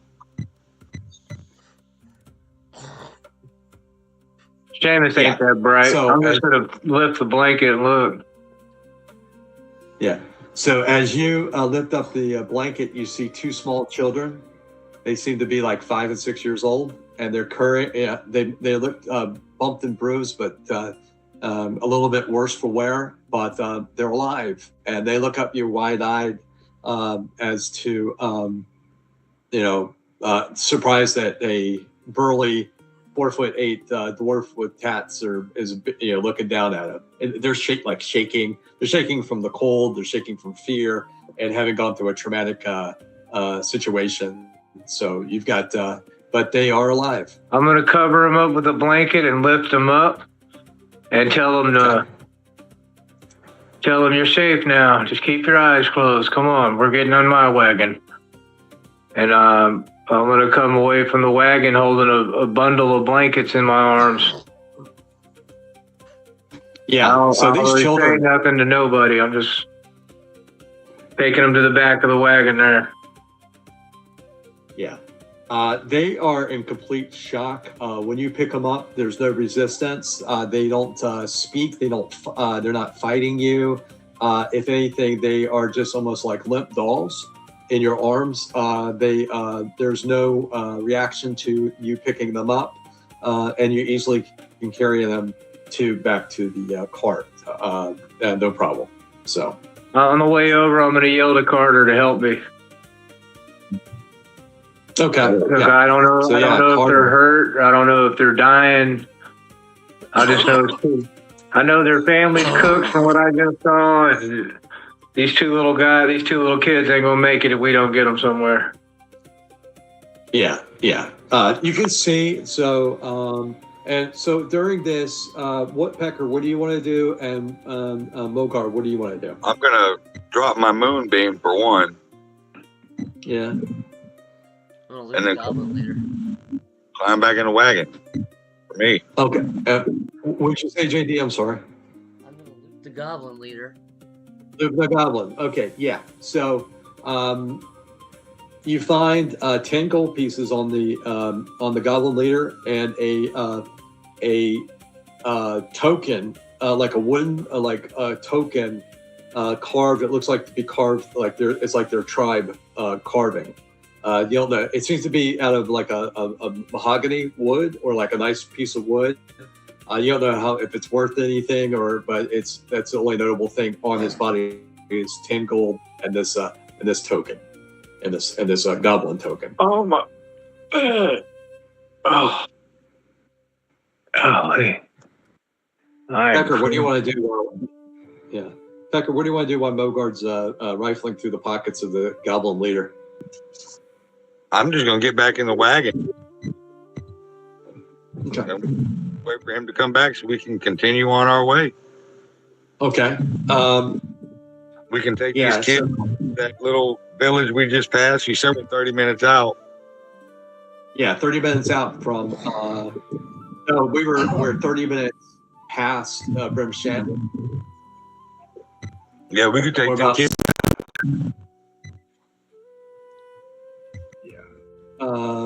So what do you guys want to do?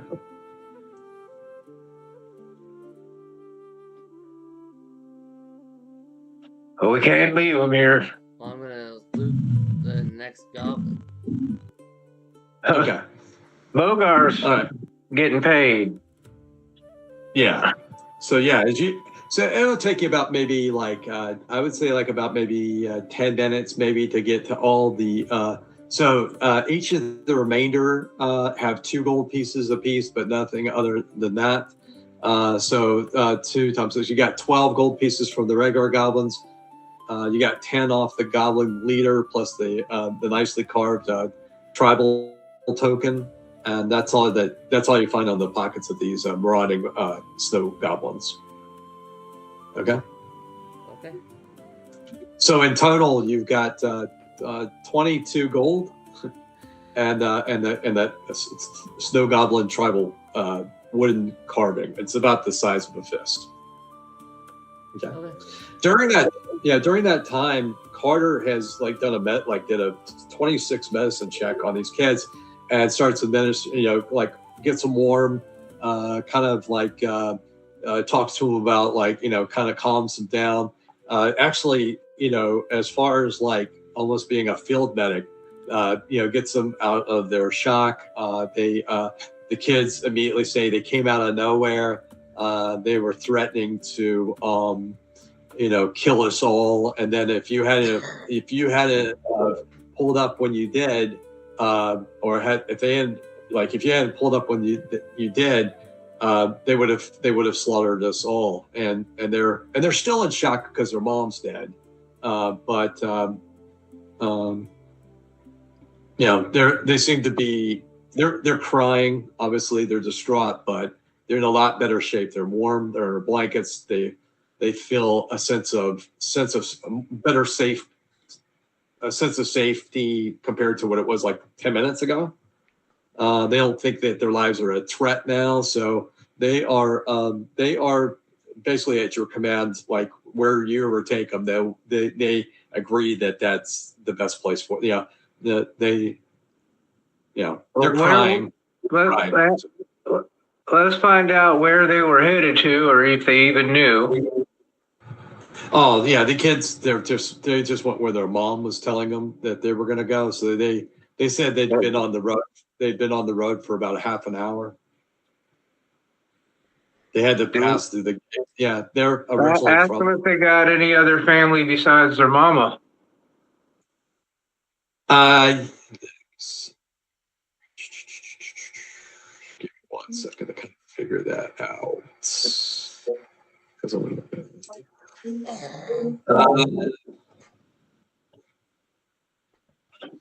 yeah, well, they have family back in Bryn Shander. They have an uncle and back in Bryn Shander, and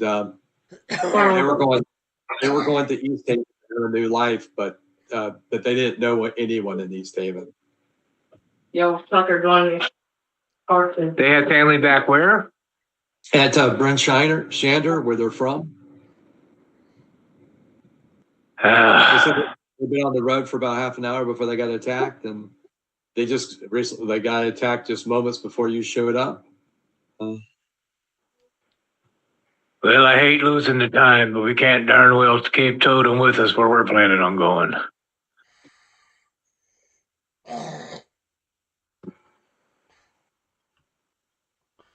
Bogar, if you don't mind, turn the wagon back. Let's get these kids back to Bryn Shander.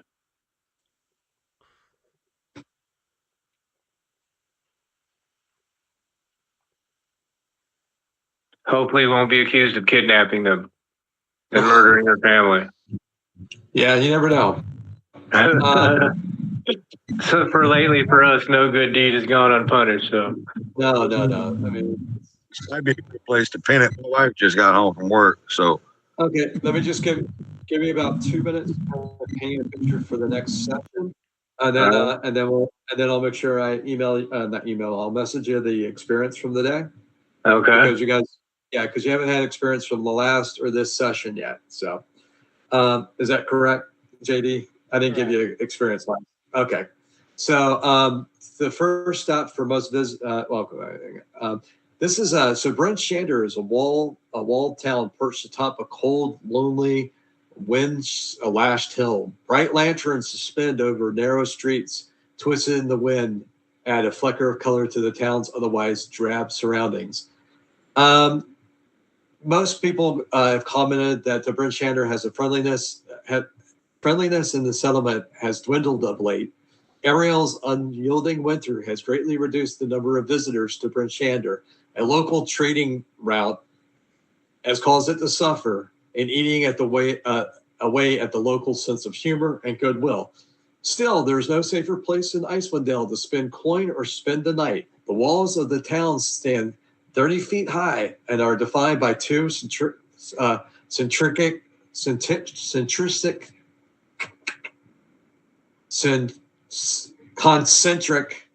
I know I was going to get it. Rings of upright wooden poles. The gaps in between them are filled with dirt and rubble. The outer ring of the poles rise above the top of the wall, providing a rampart for defenders that are stationed on the wood plank walkway. The wall's hinge gates are 15 feet tall and can be barred from the inside with iron and wooden beams. These gates are closed when it's dark outside, which is to say that is not which is to say more often than not. It's got a population of 120,000. 120,000. 1,200 people. So it's a little bigger than Targos. That is correct. Yeah. Okay, bet. 100. And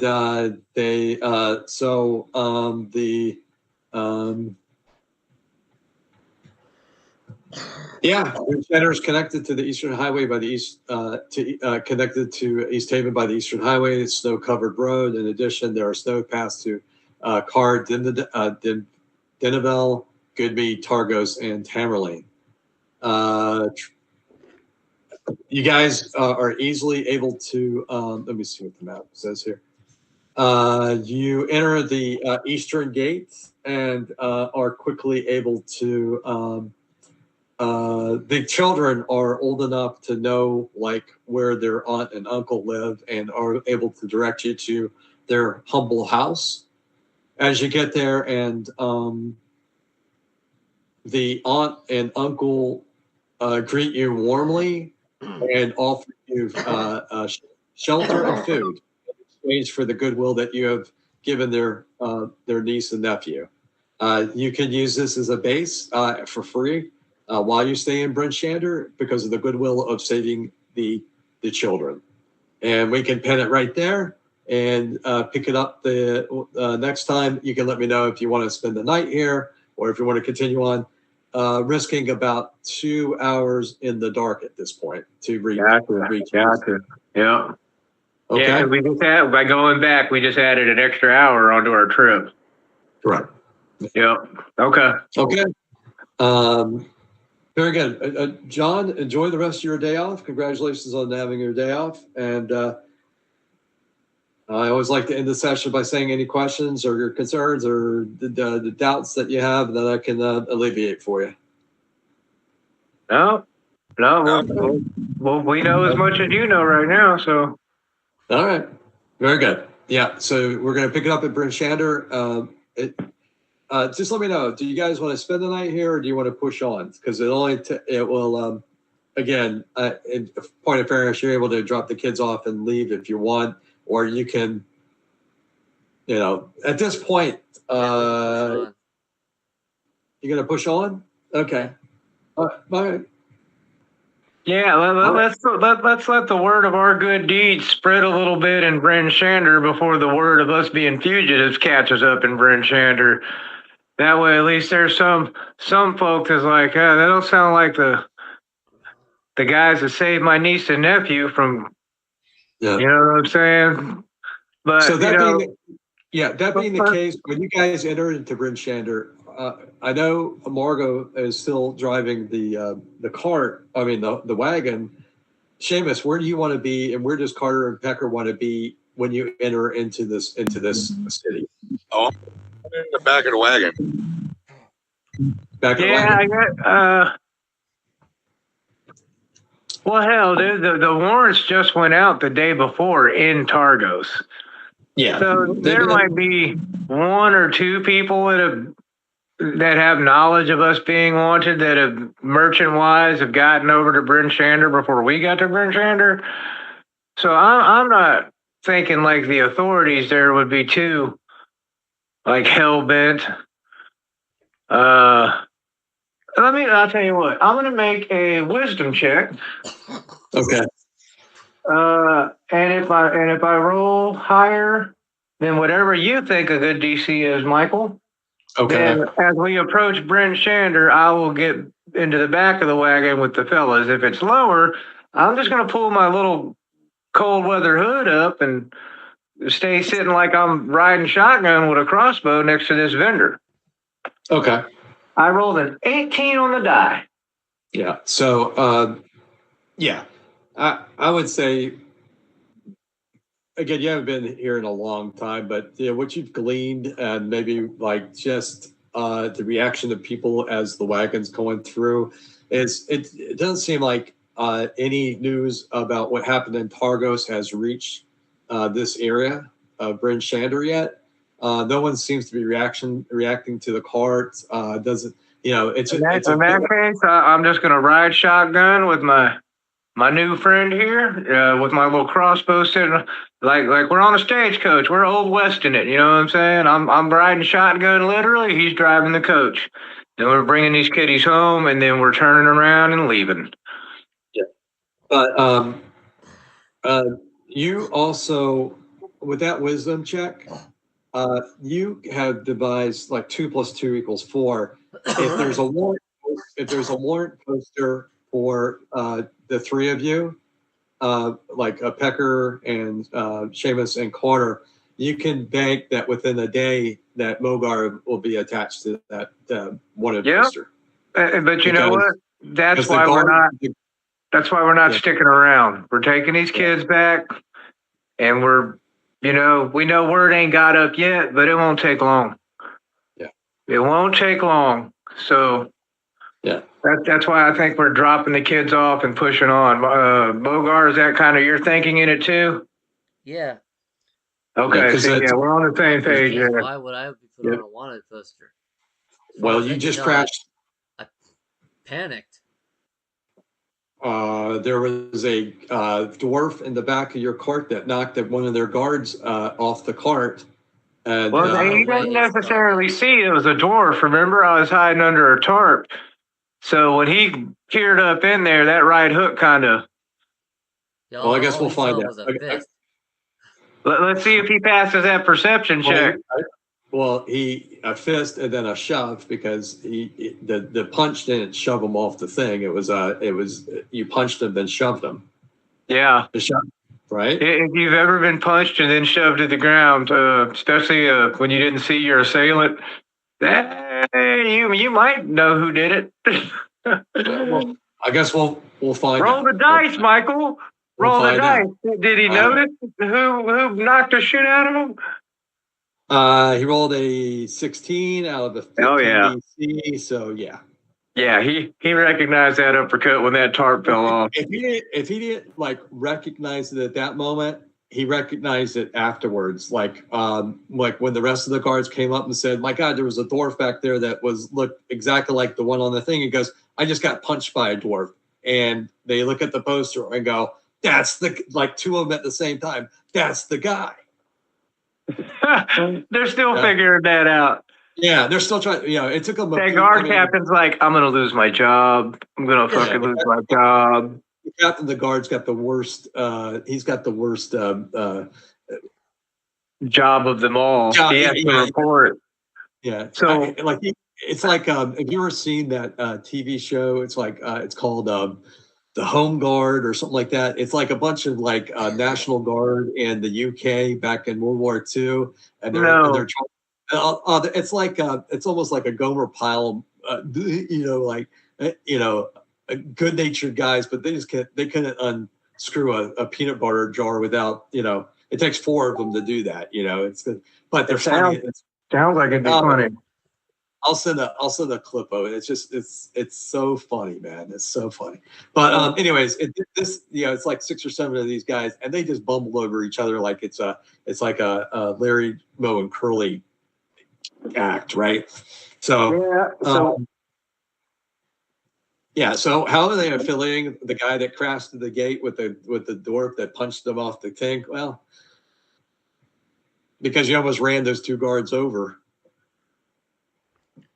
Yeah, it makes sense. Like, now he can always lie his way out of that. Like, those guys kidnapped me. They made me. There's ways around it. He might not necessarily be on a wanted poster, but now he's definitely a person of interest. Right. So I look back, there was a dwarf back there throwing people off my cart. It's shocked. Well, you'd already hit the cart by that point, but yeah, the callous was you kind of like running up on the cart with the deaf old man and getting thrown and him being thrown against the wall, And then they started. There's a lot going on. There's a fire and people running and a dwarf that stand with a torch trying to set things on fire. John, are you still here? Or are you going to work now? No, Johnny's gone. Are you gone? Okay, all right. So. All right, well, we'll pick it up. And you guys are hitting back on the Eastway Road to East Haven, which is, by the way, if you didn't know, east of Brent Shander. In case you wanted to put that on the map. We'll pick it up there. And I'll send you your XP here in about 30 minutes. Sounds good, buddy. Thank you, sir. Fun time playing with you fellas. I'll see y'all same bat channel, same bad time.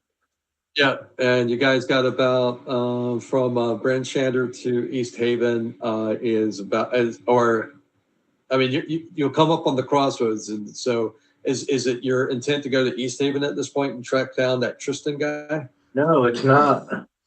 Okay, it's your intent to go to Car Denival to track down the cultist. I got word that they're kidnapping people out there in Caradineville, and I know what that Yeah. means. And Yeah. I'm heading up to Caradineville to, Okay. to crack some necks. Yeah, because what Mogar doesn't know about Tristan, and he No, wouldn't, but I can necessarily know.